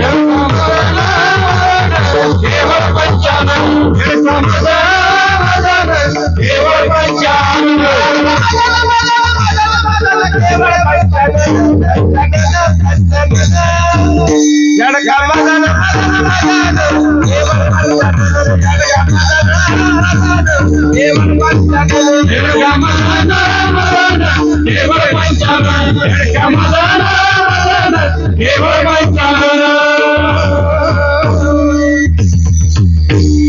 सगळ्या बातम्या एवढे चांगले म्हणताय वाजवताय बिचारे. तुम्हाला सवयी चांगल्याला कधी चांगलं म्हणणार. याला काय येतं त्याला काय येतं, मग तुला काय येतं. काही तर असं म्हणतात गायक वादकांना एवढे पैसे कशाला, मग तुला देतो तू म्हण. काय चुकलंय बाबा. तुला 10 मिनिटं भाषण करायला दुसऱ्या दिवशी गेला म्हणतो. ते बिचारे रात्रंदिवस ओरडत आहे. किमान त्यांची कला तर केली पाहिजे. एक वाक्य म्हणतो किंमत जीवनामध्ये त्याच व्यक्तीला कळते ज्याने आयुष्यात काहीतरी किंमत कमवली, नाही तर माणसं दुसऱ्याची किंमत करतात. याला काहीतरी उंची किंमत आहे त्याला कळते दुसऱ्याची किंमत काय. जावे त्याच्या वंशात कळे तेव्हा. हे काम क्रोध आहे ना, हे विकार सगळ्यात घातक आहे अहंकारामध्ये. हे बाहेर घातले पाहिजे. याच्याकरता एक महाभारतातला दृष्टांत देतो, म्हणजे एक दृष्टांताला सिद्धांत देत आपली वेळ बरोबर पहिल्या चरण होईल. ऐका. भगवान परमात्म्याच्या कृष्ण परमात्म्याच्या सगळ्यात जवळची असणारी व्यक्ती कोण. उत्तर देत चला पटापट. हा, राधा. राधा फार जवळने हात खांद्यावरील राधिकेच्या इथपर्यंत. बोला तुम्ही बोलत चला. आणखी जवळ कोण आहे. पेंद्या सुदामा. अजिबात नाही. पेंद्या सुदामाची जोडी बरोबरी इथपर्यंत. चला आणखी पुढे बोला. अर्जुनाच्या बाबतीमध्ये फक्त अर्जुनाच्या मांडीपर्यंत डोकं ठेवलं, तितकाही जवळ नाही. चला आणखी पुढे. मी सगळ्या प्रश्नाला उत्तर, मी नावाने अवघडे बोलून अवघडे, त्यामुळे थोडस आपलं कीर्तन म्हणजे थोडस चांगल्या पद्धतीने ऐका. आणखी जवळ सांगा. काय कोणाची शंका असेल तर पटापट विचारा. मला कीर्तनात कंटिन्युटी आणि कनेक्टिव्हिटी कायम लागते. जर मध्ये जर गॅप पडला तर मला काही सुचतं, आणि जर गॅप सुचला तर मी गॅप पडला की मी पुन्हा पहिल्यापासून सुरुवात करतो. आणि जवळ माझं संपत नाही तोपर्यंत मला कोणी थांब म्हणलं तरी मी ऐकत नाही. म्हणजे याचा अर्थ तुम्हाला कन्फर्म झाला हा पाठ करून आलाय असं नाही. काही जरा नीट ऐका. बारकाय नाही का. देवाच्या सगळ्यात जवळची व्यक्ती. आणखी सांगा एखादं उत्तर कोणाला द्यायचं असेल तर. हा, उद्धवजी छोला विदुरा गरजावे. म्हणजे उद्धव 5 पावलं पुढे चालत असेल तर देव 5 पावले माझ्या पाठीमागे चालत असेल. उद्धव तितका जवळ नाही. बोला. त्याच्याकरता पाहून या ग्रंथी करावे कीर्तन. देवाच्या सगळ्यात जवळची व्यक्ती बासरीजी देवाच्या ओटापर्यंत आहे. आले का. कुठपर्यंत आहे. जी देवाच्या ओटापर्यंत आहे. राधिका म्हटलं तरी देखील गे माया यमुनेच्या तीरीने हात खांद्यावर इथपर्यंत. मी प्रत्येक व्यक्तीची मर्यादा सांगितली, पण बासरीची मर्यादा अमर्यादेची देवाच्या ओटापर्यंत आहे. आता नीट ऐका. हे विकार अहंकाराचे का बाहेर घालायचे. बासरीला सगळ्यांनी गाठवलं आणि विचारलं तू देवाच्या एवढ्या जवळ काय. आम्ही रात्रंदिवस असणारे भजन करतोय तरी आम्ही देवाच्या एवढ्या जवळ नाही, पण तू इतक्या जवळ गेली कसे काय. बासरीने सांगितलं त्याच्याकरता आतलं अख्खं बाहेर फेकावं लागतं. घातिले बाहेरी काम क्रोध वैरी सगळे बाहेर फेकावं लागतात. ते म्हणे कसं काय. जर सप्तसुराची बासरी बनवायची असेल तर तिचं विशिष्ट माप आहे. त्या विशिष्ट मापामध्ये जर ते सुराची बासरी असेल तर बासरी हे वाद्य कशापासून बनवतात. बोला बोला. बांबूपासून. आणि बांबूला काय असतात. गाठी असतात. मग त्या गाठी काय कराव्या लागतात. भुरळाव्या लागतात. त्याला शुद्ध शब्द आहे भुरळाव्या लागतात. ते जाळल्या तर बासरी जळेल. त्या भुरळाव्या लागतात. एक एक एक एक विकाराची गाठ अशी बाहेर काढावी लागते. तर 6 गाठीची जर सप्तसुराची बासरी असेल तर तिला 6 गाठी येतात त्या मापामध्ये. त्या 6च्या 6 गाठी बाहेर काढल्या की मग ती गाठी निघल्यानंतर ती बासरी ओटावर घेतली का कोणताही स्वर तिचा म्हणून मधुर निघतो. तसं ही नवा ठाई पाठवून गेली तिथं आमासे दिलेली रे. याच्यातले 6 गाठी आहे, ह्या गाठी एकदा बाजूला काढल्या की गातीले बाहेरी काम क्रोध वैरी. याच्यातून सुद्धा कोणताही स्वर मधुर मधुर त्या पद्धतीने काढता येतो. या बासरीचं सांगत होतो. म्हणून बासरीतल्या 6 गाठी काढल्या की ती मधुर वाजते. कोणत्या? षडविकाराची जी गाठ आहे ती सांगितली. आता नीट ऐका. बासरी बनवण्याची एक पद्धत आहे गुरुजी. गुरुवर्य वैद्य बाबा एक दृष्टांत सांगायचे, मला टाचनात भेटलं, मला ते योग नाही आला. बासरी बनवण्याची एक पद्धत आहे. बासरी जर विशिष्ट तिथीला नाही बनवली एकतर ती बासरी फुटते तरी, नाहीतर बेसूर वाजते. चिंतन आहे का बघा. मग बासरी बनवण्याची एक तिथी आहे. तिथी किती आहे आपल्या? तिथी तिथी तिथी नाही कळते. 50-55 कीर्तन करायला सांगावं ही त्या मार्ग शुद्ध घ्या. ते म्हणते तारीख कोणती? काम पडतो तुला अभ्यास नाही का? तिथी तरी माहित पाहिजे की नाही. आपल्या हिंदू संस्कृतीमध्ये तेवढं तर माहिती पाहिजे की नाही बाबा. तिथी किती आहे घ्या लिहून चला. प्रथमा, द्वितीया, तृतीया, चतुर्थी, पंचमी, षष्ठी, सप्तमी, अष्टमी, नवमी, दशमी, एकादशी, द्वादशी, त्रयोदशी, चतुर्दशी, पूर्ण पक्ष, वद्य पक्ष, पौर्णिमा, शुद्ध पक्ष पुढच्या. आज 15 आहे. आता 15 आहे नाही का सांगितलं. हेच खरंय. जाऊ द्या 15 तिथी. मग बासरीच्या बाबतीतला मी गेलेला आहे. काय गेलेला आहे? 6 गेले म्हणजे काय गेलंय? मी. आणि आपला काय जात नाही हे मी मी मी केला पाहिजे. प्रत्येकाचं काय गेलं पाहिजे? मी. काही माणसं म्हणतात हे ना हे मी, हे घर मी, प्रपंच मी. नाही, तू गेलो काहीच राहत नाही. तू चल राहते निराळी रांडापोरे. मी गेलेला आहे बासरीतला. म्हणून बासरी विशिष्ट तिथीला बनावं लागते गुरुजी. बासरी जर त्या तिथीला बनवली तर कोणत्या तिथीला फुटते ऐका. पंचमी, सप्तमी, अष्टमी, नवमी आणि दशमी या तिथीला जर बासरी बनवली तर ती फुटते. कारण वाजत नाही. कारण या प्रत्येक तिथीच्या पाठीमागे मी आहे. पंचमी, सप्तमी, अष्टमी, नवमी, दशमी आणि बासरीतला गेलाय तो मी. म्हणून तो मी जोपर्यंत जात नाही त्यापर्यंत ती जर त्या तिथीला लाकूड तोडून बनवली तर ती वाजत नाही आणि फुटत नाही. याला म्हणतात मी घालवणं म्हणजे अहंकार घालवणं. विठाला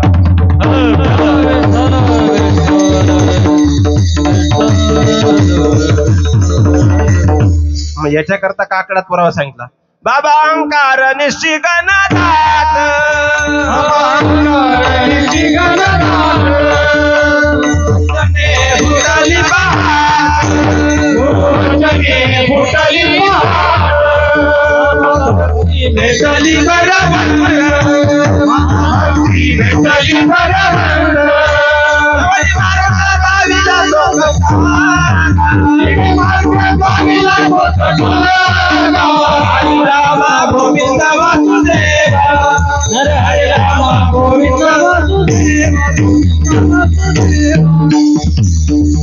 तीन प्रकार झाले. 9:30 पावणे 10 काटा गेला. आता वेळ पुरणार नाही. आता शिडी शेंडे खाती इतकं पळावं लागेल. आता विस्तृत चरण मांडायचं म्हणलं एक एकाचा सारांश मांडावं लागतो. दुसरी अवस्था सांगितली मी. तत्वता ती एक अवस्था आहे जी पारमार्थाच्या ठिकाणी असावी लागते. आणि 5वी अवस्था आहे मितू पण जाऊ दे दुरी एकची घोंगडी पांघरू हरी. ही अवस्था जी होणं हे 5 अवस्थांनी युक्त झाला का तो भक्त होतो. म्हणजे भक्त होण्याकरता 5 प्रकाराची यादी मी 3 मांडली. वेळ कमी त्यामुळे थोडं फास्ट नेतो. मग भक्त होत असताना दुसरी अवस्था भक्त समागम घडला. कोणाला समागम घडला? समागम घडला परमार्था म्हणजे तो सुदामाला घडला. सुदामा देवाकडे गेला होता पण देवाने कर्म भोगून घेतल्याशिवाय नगरी सोन्याची नाही दिली. आता एक एक शब्दावर गेला गुरुजी वेळ नाही पुरायची. आधी त्याच्याकडून भोगून घेत. आश्रमात असताना 3 मूठ चणे गुरुमातेने दिल्यानंतर दिले होते. एक बलिराम दादाला, एक कृष्णाला आणि एक सुदामाला. सुदामा हुशार. सुदामा प्रमाण माहिती ना पुढचं नाही सांगत मी. तो हुशार. त्याने देवाचं आणलं, देवाच्या भावाचं आणलं आणि आश्रमाचं आणलं. 3 मूठ एकट्यानेच आणल्या. देव म्हणला आरा अवघडे पुढे भोगावं लागेल. मग देवाला सोन्याची द्वारका भेटली. सुदामाला असणार 18 विश्व दारिद्र्य. त्याची पत्नी म्हणले तुमचा मित्र धनवाने जा त्याच्याकडून घेऊन या. ती असे नाही म्हणले मित्र वनव्या म्हणजे गारव्यासारखा. ती म्हणजे जा तू श्रीमंत आहे. ते देवा गेल्यानंतर सुदामा गेल्यावर सुदामाचे असणारे GST लागलेले कपडे अवस्था पाहिजे. द्वारपाळाने अडवलं. कुठे जायचंय? देवाला भेटायचं. देव मित्र आहे. तू असा देव कसा गाड्यावर राजा किरे झाला आणि कृष्ण सिंहासने बैसला. मी समागम शब्दाचा अर्थ सांगतोय. भक्त समागमे कोणता हरी याचं पहिल्या प्रश्नाचं उत्तर द्यायचं. मग त्यावेळेस असणारा देवाने त्याला महिनाभर ठेवलं. जाताना देव म्हणला जा सुदामा. ते म्हणला काहीतरी देईन. सुदामा असा पुढे गेला की देव म्हणते सुदामा हा जा पुढे जंगल आहे, सांभाळून जा. तो म्हणला महिनाभर ठेवलं, काहीच नाही दिलं. असं द्वारावर गेल्यावर देवांच्या सुदामा थांब. सुदामा म्हणला काहीतरी देव देणार. देवाने काय केलं तर सुदामा आले, ते जुने कपडे काढून ठेवले, सोन्याचे कपडे त्याला अंगात घालायला दिले होते. तेव्हा म्हणला सुदामा पुढे जायचंय, जंगल घनदाटे, रात्रीचा प्रवासी, एक काम करते, सोन्याचे कपडे काढून ठेवून तुझे फाटके घाल. तर म्हणला काय दलिंदर रे बाबा, बडा घर पोकळ असंच दिलं. म्हणला हाय ते कपडे काढून घेतले. म्हणला कसला देव? म्हणला मग देवाला ते कपडे घालताना त्याच्या 3 गाठी सापडल्या आणि त्याच्यामध्ये 3 मूठ पोहे बांधलेले होते. देवाने 2 गाठी खाल्या, एक बलिराम दादाची, एक कृष्णाची खाली, 3री गाठ सुद्धा भाव देखून या गाव सोनियाचा घेतला. मला वाटतं सुद्धा मला समागम घडला तर देवानं त्याला शुद्ध भाव देखून गाव सोन्याचा घेतला. मग कोणता हरी? राजस्थानमध्ये खटुश्याम नावाचं देवस्थान आहे. त्याने आयुष्यभर देवाची पूजा केली आणि मरते समय त्याला कापडं लागल्यानंतर कोणीच येईना. शेवटी भगवान परमात्मा सगुण रूपाला आला. निर्गुण अवस्था तुझं सगुण म्हणू की निर्गुण रे, सगुण निर्गुणाचा ठावा विटे पाव धरिले. देव सगुण रूपाला आला ना 8 वर्षाची मूर्ती होऊन त्याची शिकई धरली, त्याची अंत्येष्टी केली. असा सगुण साकार हरी जे भक्त सर्वस्व अर्पण करतात, अशा भक्तांच्या घरी समागम घडल्यानंतर काय क्रिया करतो? अभंगाच्या पहिल्या चरणामध्ये भक्त समागमे सर्व भावे हरी, भक्त समागमे सर्व भावे हरी, सर्व भावे हरी, भक्त समागमे सर्व भावे हरी, भक्त समागमे सर्व भावे हरी, भक्त समागमे सर्व भावे हरी, भक्त समागमे सर्व भावे हरी, भक्त समागमे सर्व भावे हरी. न सांगता करी सर्व काम, न सांगता करी सर्व काम, न सांगता करी सर्व काम, न सांगता करी सर्व काम, न सांगता करी सर्व काम, न सांगता करी सर्व काम, आहे हृदय संपुष्टी दाटविला आहे, हृदय संपुष्टी. न सांगता करी सर्व काम, न सांगता करी सर्व काम, न सांगता करी सर्व काम, न सांगता करी सर्व काम, दाटविला आहे हृदय साठविला आहे हृदय.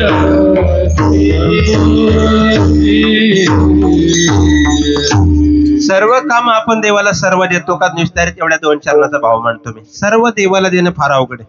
आता जर तुम्ही माऊलीच्या मंदिरात गेले आणि गेल्यानंतर असणार तुमच्याकडे जर नारळ फोडला, आपल्या हिंदू संस्कृतीमध्ये नारळ खराब निघाला, त्या मराठी वाङ्मय कोशामध्ये फार सुंदर शब्द आहे भाऊ. काय म्हणतात त्याला?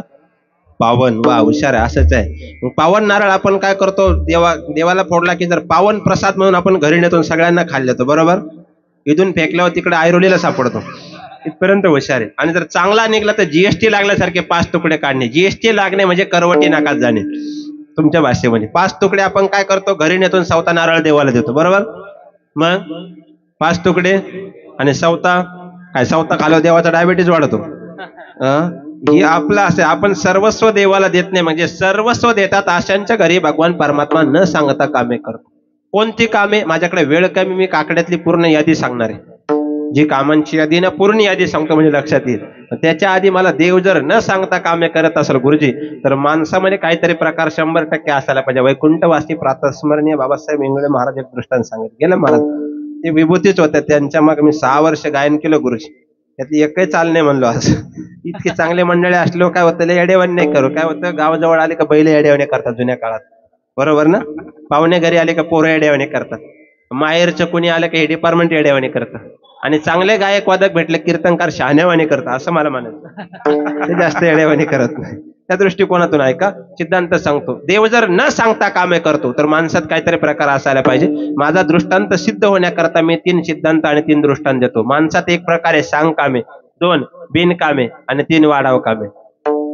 देव कसे करतोय कामे? न सांगता. असं कसं शक्य आहे? व गेसी तेव्हा देशी त्याचा स्वभाव न सांगता करतो, पण सर्वस्व दिला तर. माणसात 3 प्रकार सांगितले मी. कोणता? 1 सांग कामे, 2 बिनकामे, 3 वाढाव कामे. तिन्हीला एक एक शपथ दृष्टांत आहे 72 सेकंदापुरता, जास्त लांबवणार नाही. ऐका, बुवा धोरणात असावा, त्याला अनुसंहिता, उपन्यास, उपपद्धती, उत्तर मीमांसा, कारण मीमांसा सर्व माहिती असले पाहिजे, नाही तर काहीच नाही. चालले धोड धोपट्ट्या पद्धतीने. ऐका ऐका, सांग काम्यातला पहिला प्रकार. सासरी जाणाऱ्या मुलीला आईने सांगितलं, बाळा कोणतंही काम चुकलं, सासू किती ओरडली तर तू अगदी म्हणायचं, आत्याबाई अगदी बरोबर आणि असंच घडायला पाहिजे. काय सांगितलं? सल्ला दिला. काही चुकलं तर काय म्हणायचं? अगदी बरोबर, असंच घडायला पाहिजे. ती मुलगी नांदायला आली, काही काम चुकलं की ते सासू ओरडले की म्हणजे आत्याबाई अगदी बरोबर, असंच घडायला पाहिजे. सासू म्हणले, वा एकच नंबर सून भेटली. बरेचसे लोक आम्ही कीर्तनाला गेलो म्हणतात, महाराज कीर्तन असं एकच नंबर झालं पाहिजे. कीर्तनात 2 नंबरचं काहीच राहत नाही.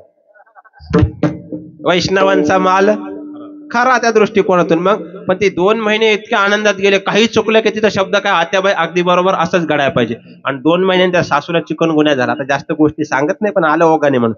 आणि ती अंथरुणाला खेळली महाराज. ती म्हणली, मला असं वाटतं बाळा, तुझ्या हाताने औषध आणावं, मला पाजावं आणि मी मरावं. मग हिना गप मरावं ना. ही म्हणजे आत्याबाई अगदी बरोबर, असंच घडायला पाहिजे. याला म्हणतात सांग कामे. दुसरा बिनकामे. एक वारकरी होतं बजरंग महाराज, सकाळी उठल्या का टीव्ही चालू करायचं, नाश्ता करायचं, घोंगडी टाकायचं, झोपायचं.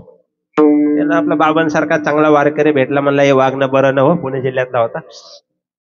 त्याला म्हणले, मग एक काम कर, म्हणलं तुला 10,000 द्या. बिनकामेच होता तो. म्हणला 10,000 घेतलं काय होईल? ते म्हणजे 10तून काहीतरी व्यवसाय करायचा, लाख रुपये होतील.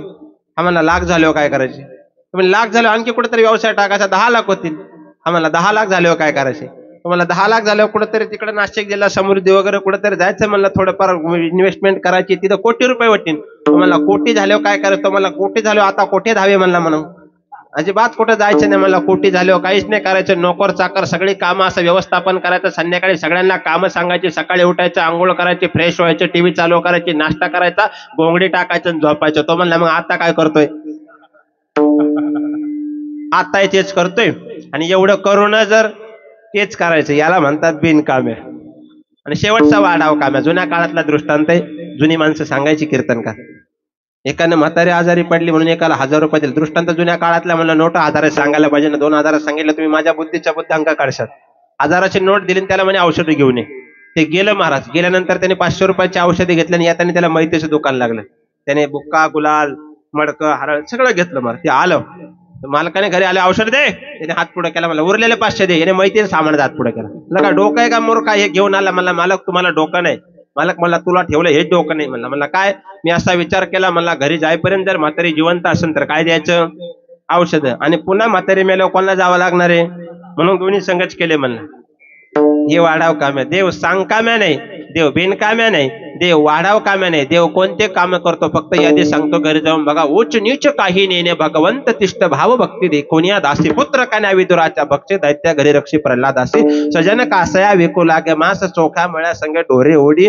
मीराबाईच्या पाठीमागे मला वाटतं जनाबाई संगे दळू लागे. सगळी यादी काकड्यातली काढा. देव सर्वस्व अर्पण केल्यानंतर न सांगता करी सर्व कामे. असं ती भक्त काय देतात? रात्रंदिवस तिचे भजनामध्ये रममान असताना ते प्रेमाने सर्वांनी एकदा भजन करायचं. सगळ्यांनी प्रेमाने सर्वांनी एकदा सुंदर पैकी ज्यांना ज्यांना देवाने हात दिले त्यांनी 100% वर करा. सरळ करा, सरळ. असं त्या सेक्टर 22च्या येडेबाबळे वाढल्याने सोडू नका खाली. मी येताना पाहिल्या बुवा धोरणा त्याचे सरळ वर करा. तुम्ही सगळे असेच बस. आपण आता भोजनाचा आस्वाद घेऊ. सर्वांनी प्रेमाने भजन करायचं. विठोबा रखुमाई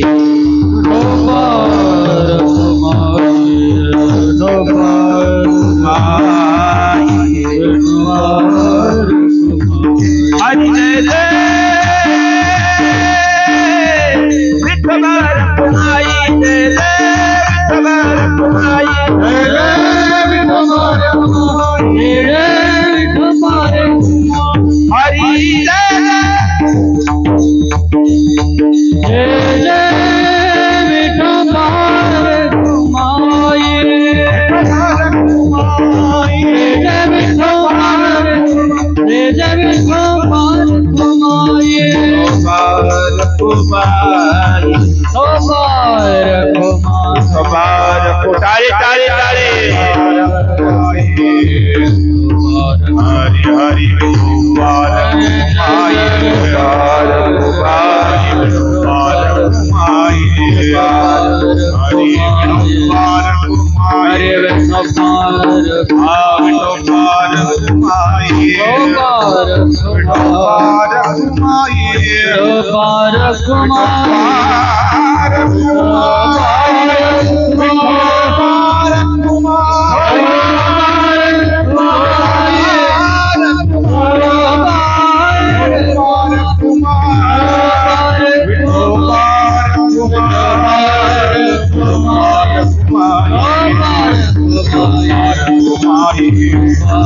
वा वा वा, खरंच वारकरी हुशार आहे. मी हात खाली घ्यायला नाही सांगितलं. हे कोणते सांगकामे बिनकामे का वाढाव कामे राम महाराज आपण जाता जाता परीक्षण करू, म्हणजे मला कळेल. मी सांगतो तेवढंच म्हणायचं. पुंडलिकावर दारी विठ्ठल श्री ज्ञानदेव पंढरीनाथ भगवान की. मेले तिले मी तुकाराम म्हटलो का? मी जय म्हटलो का? मग मी जेवढं म्हणलं तेवढंच म्हणलं. वाढावं काम कोणी सांगितलं तुम्हाला? ही वाढाव कामे नाही, पण जाऊ द्या. ज्या महापुरुषांचा उच्चार केल्यानंतर मुखार विंदावाटे आपोआप शब्द उमटतात, हे त्यांचं कार्य, ही त्यांची कार्याची पावती आहे. निर्धारित वेळेमध्ये 10 वाजले, एका चरणावरती जास्त लांबवणार नाही. 5 मिनिटं तुमची इच्छा पूर्ण करणार आहे. शेवटला ती काळजी करू नका, त्याच्याकरताच मला बोलवलंय. काय कळलं? आमच्या गुरुजींना कळलं होतं. आता काय करता, काल आहे तस्माय नमः, त्या पद्धतीने जावं लागतं. जाता जाता विनंती करतो, साठविला राही कोणा करता. ज्या वेळेस असणारा जनाबाईला दळत असताना हृदयबंदी खाना केला आत विठ्ठल कोंडीला, त्यावेळेस सुळाचं पाणी करता करता भगवान परमात्म्यानं हृदयबंदी असता ऐसा असता हृदयाने रामू, भगवान परमात्म्याने त्या सुळाचं पाणी केलं आणि बाहेर 10 कोटी मूर्ती उभा मीराबाई करता. स्वतःच्या बापाने विष पाजल्यानंतर ज्यावेळेस मीराबाई नाचत होते, विष का प्याला राजाजीने भेजा, पिवत पिवत मीरा सिरे पद घुंगर बांध मीरा नाची रे, पद घुंगर बांध मीरा नाची रे. त्यावेळेस भगवान परमात्म्यानं आलेलं संकट स्वतःवर घेतलं आणि मीराबाईला जिवंत ठेवलं. बाहेर 10 कोटी मूर्ती उभा. 3ऱ्या चरणाचा भाव सांगतो. कामुकवनामध्ये अर्जुनन परमात्मा फिरायला गेलो. अर्जुनाने इच्छा व्यक्त केली, सुभद्रा असती तर बरं झालं असतं. देव सुभद्रा झाला आणि सुभद्रा होऊन अर्जुनाशी एकांतवासामध्ये गप्पा मारल्या. नंतर अंगठी भेट दिली, रथात बसला. पुन्हा देवानं असणारा असा हात केला की ते देव घोड्यांना हाटाट करायचा आणि पुढे हात करायचा. अर्जुनाला काहीच कळेना. ज्याला काळाच्या त्याच्या बाबतीमध्ये कळ विठ्ठल.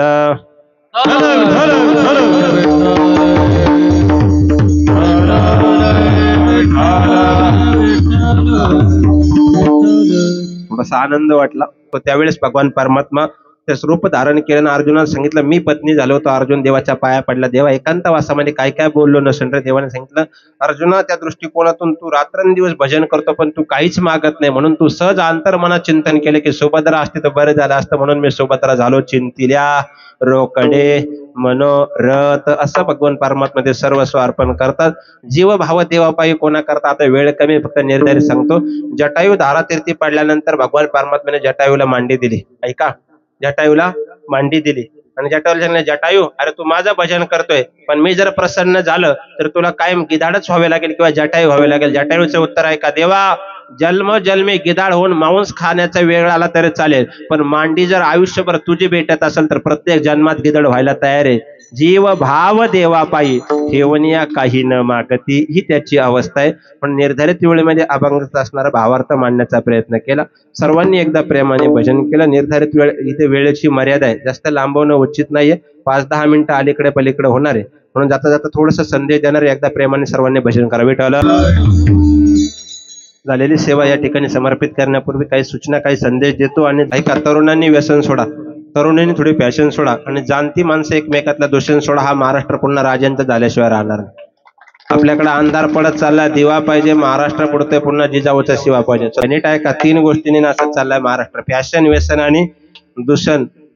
पूर्वीच्या काळी मुघलांच्या जलाल खान्यामध्ये आया बहिणींचे आबर लुटले जाताना राजा छत्रपतीने नाचण्याची प्रथा बंद केली. आज आपण भर चौका डीजेच्या समोर स्वतःची मुलगी नाचताना 1500चे ओळणी टाकतो. राजांनी बंद केलं, आम्ही चालू केलं. थोडं स्पष्ट बोलतो. मला वाटतं राजा जन्माला येतील, यात नवल आहे की नाही मला माहित नाही, पण राजांना कोणी सांगावं, राजे तुमच्या आधी आऊ जिजाऊ साहेब जन्माला आले पाहिजे, पण ते जिजाऊ आज गर्भातच मारले जाते, तर राजा येण्याचा काही प्रश्नच होत नाही. कधी कधी हाही विचार करा. तरुण मुलं जरा व्यसनापासून बाजूला व्हा. 99% मृत्यू आज कलियुगात अनैसर्गिक आणि 1% मृत्यू नैसर्गिक. यावर तुमचं मत काय?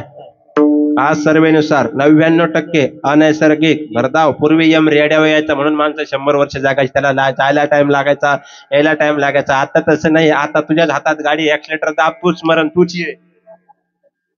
यमाचा पाहुणा प्राणी वय तात्काळे मी प्रत्येक कीर्तनात 2-2 पिणारे माणसं पकडतो. महाराष्ट्रात कुठे जाऊ, माझा अनुभव आहे. आता सुद्धा पकडणार. खाली माना घालू नका, मी लगेच पकडीन. मला इथून दिसतंय. माता भगिनीने विनंती, 2 पकडू का फक्त 2? हा तुम्ही हा म्हणा, म्हणजे मी खातो मार मुंबई म्हणजे हा म्हणत्या कसं.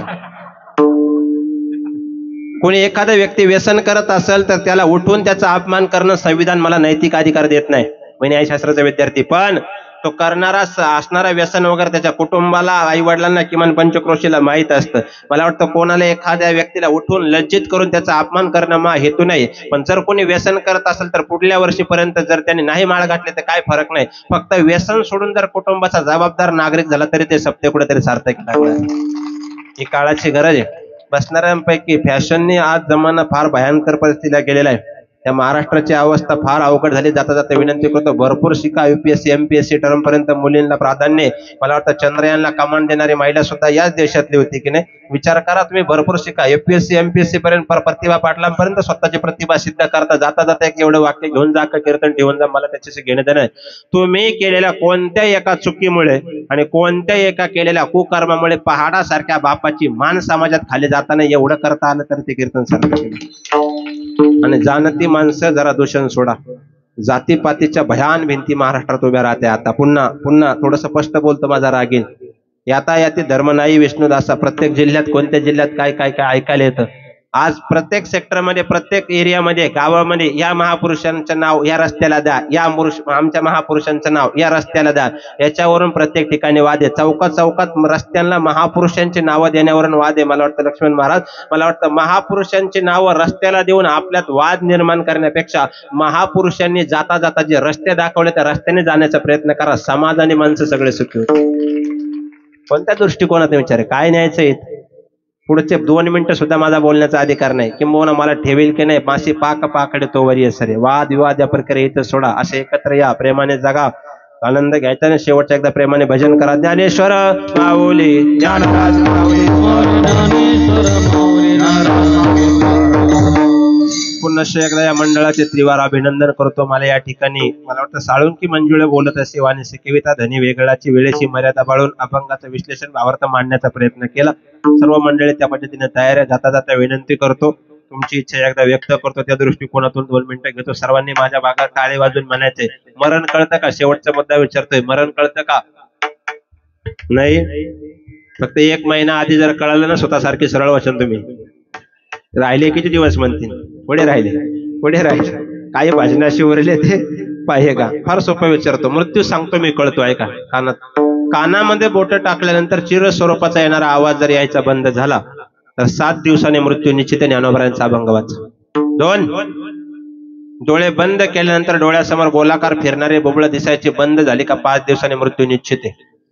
3 उजव्या डोळ्यानं नाकाचा शेंडा दिसतो. लाईव्ह प्रयोग 70% लोकांनी केला. चष्म्यातून सुद्धा. हा महाराष्ट्रातला माझा रोजचा अनुभव आहे. उजव्या डोळ्यानं नाकाचा शेंडा दिसतो. ज्या दिवशी उजव्या डोळ्यानं नाकाचा शेंडा दिसायचा बंद झाला त्या दिवशी आपला मृत्यू निश्चित आहे. नासागरीचे आग्रह दिसतात नाही आणि त्याची देणी म्हणा रामकृष्ण. हे सांगून जर तुम्हाला नाही कळलं मग नातरायांना त्यांच्या भाषेमध्ये सांगावं लागलं. हे जरी नाही काल तरी दुसरा येईल. हे जरी नाही काल तरी दुसरा येईल. हे जरी नाही काल तरी दुसरा येईल. हे जरी नाही काल तरी दुसरा येईल. हे जरी नाही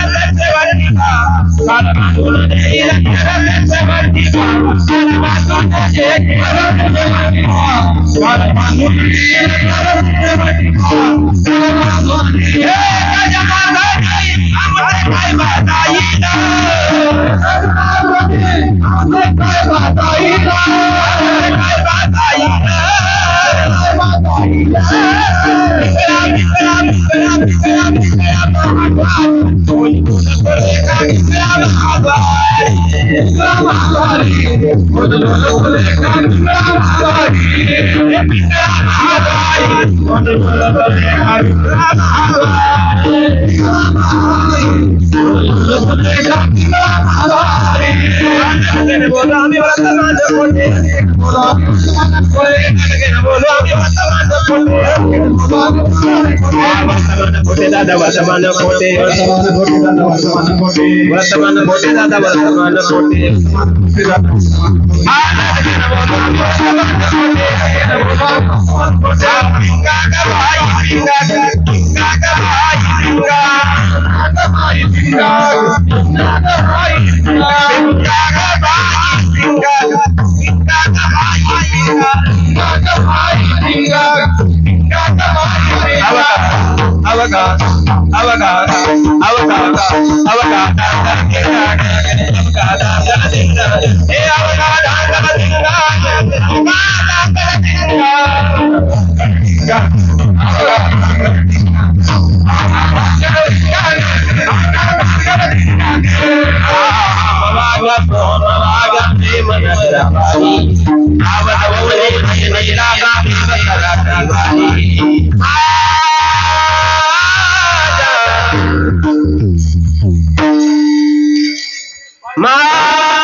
एवढंच म्हणतात, जास्त नाही.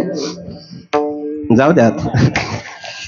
निर्धारित वेळेमध्ये काय होतं, आनंद देतं. प्रेम सुख देई, प्रेम सुख देई, प्रेमाविना नाही समाधान. म्हणून जाता जाता थोडासा प्रयत्न केला. जमेल त्या ठिकाणी परोपकार करा, जमेल त्या ठिकाणी संगती चांगल्याची करा, जमेल तितका दुसऱ्याच्या दुःखामध्ये सहभागी होण्याचा प्रयत्न करा. एक शेवटचं वाक्य बोलतो, दगडाला बुक्का लावला त्याचा विठोबा झाला, दगडाला भंडारा लावला त्याचा खंडोबा झाला, दगडाला शेंदूर लावला त्याचा विरोबा झाला. असा कोणता रंग जो माणसाला लावला तो कलियुगामध्ये, किमान तो माणूस तरी राहील गाड्या. याची गरज आहे सध्या कलियुगामध्ये.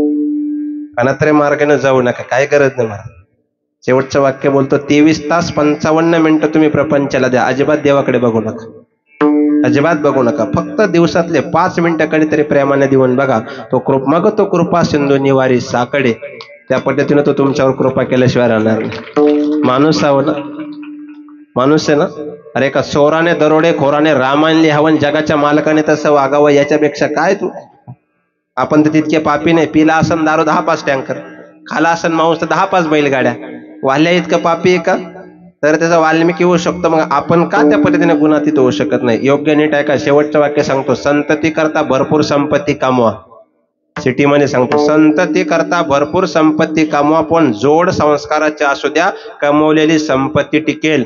खंडनवाद सांगतोय, पण संतती करता जर भरपूर संपत्ती कमवली आणि जोड जर संस्काराची दिलेली नसेल, तर कमवलेली संपत्ती तीच संतती संपवल्याशिवाय राहणार नाही. हे न्यायशास्त्राचा पुरावा आहे. आणि जर तुमच्या घरामध्ये संस्कार नसेल, तर कमवलेली संपत्ती सोन्याची जरी असेल, तर पुरावा आहे सोन्याची लंका जळाली, सोन्याची द्वारका बुडाली. संस्कार द्या. आल्यानंतर मी बघितलं बऱ्याचशा ठिकाणी, मी फिरलो ना महाराज, ही काळाची गरज आहे. योग्य त्या पिढ्या घडवून इथून आधी मला 10:30 सांगितलं, मी 10:15 थांबलो.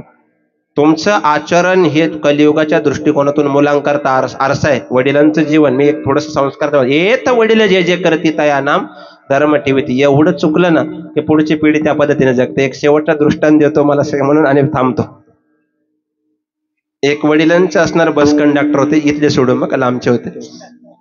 आणि त्याला सवय होती, कोणी व्यक्ती दिसला इथे एक परिपाठ शब्द हरामखोर पुढे बसारखा, जे हरामखोरांका सुट्टी नाही ते पुढे जा. आपण माझ्या बरोबर चालेल प्रतिभाऊ, तसं नाही बघा आपलं जे माणसं असं नाही सांगत, मी फक्त सांगतो सवय सांगतो किती वाईट आहे. फक्त कोणी दिसलं का घरी आला पत्नी हरामखोर जेवण बनव, मित्र दिसले कसं रे हरामखोराव, म्हणजे परिपाठ झालेला शब्द हरामखोर, ते पडिले वळण इंद्रिय सकळ. आणि एक दिवस घरात सुट्टीमध्ये बसला होता, पोराने तेच धर्म शब्द ठेवला, पोरानेच खेळ चालू केला, ट्रिंग ट्रिंग, ज्या हरामखोरांना पुढे बसायचं त्याने बसून घ्या, बाकीच्या हरामखोरांनी पुढे सरका, ज्यांच्याकडे सुट्टी नाही त्या हरामखोरांनी कृपया लवकर तिकीट देण्याचा प्रयत्न करा. वडिलांनी बघितलं हे पोरगा दृष्टिकोनातून चांगलं नाही, हे वागणं चांगलं नाही, याच्यातलं दृष्टिकोन. वडील थोडे संतापले जवळ गेले, त्याला दोनदा सांगितलं असं म्हणू नको, पण ते वडिलांच्या शुद्ध बीजापोटी फळे रसाळ गोमटी.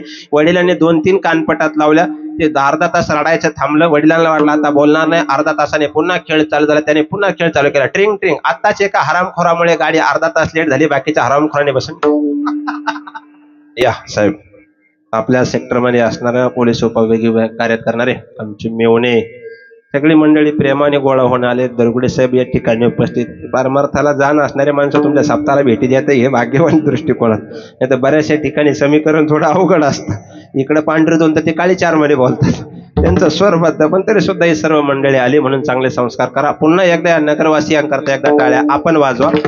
आणि तुम्ही या सर्वांनी गावावरून आळंदीवरून आलेले वारकरी आपला प्रपंच 8 दिवस सोडून परमार्थाचा आनंद देण्याकरता महाराष्ट्रातील गुंजन मंडळी या ठिकाणी वारकरी उभी, यांच्याकरता तुम्ही टाळ्या वाजवा. महाराज एक वाक्य नीट ऐका, पैशाने कलाकाराने कीर्तनकार तोलत जाऊ नका. तुम्ही पैशाने गायक आणू शकता, त्याचं गायन नाही. पैशाने वादक आणू शकता, त्याचं वादन नाही. पैशाने कीर्तनकार आणू शकता, त्याचं कीर्तन नाही.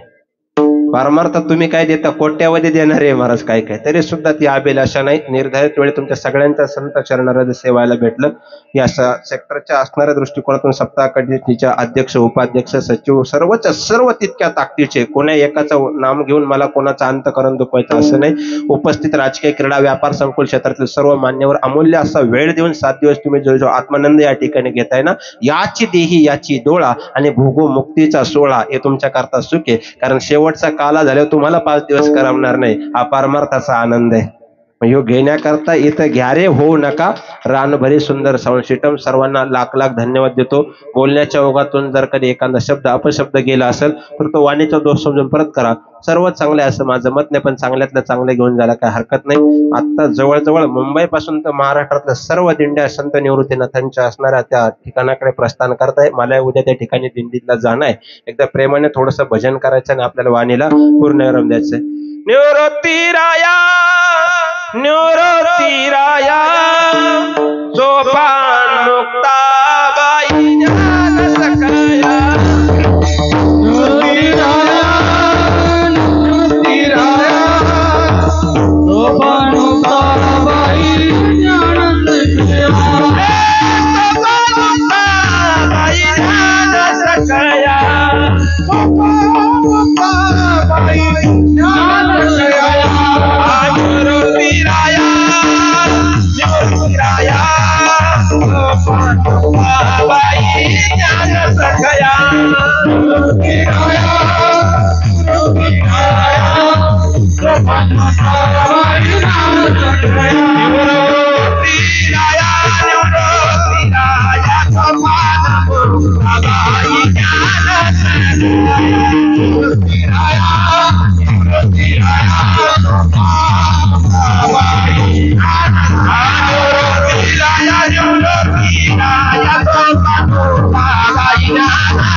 Thank you.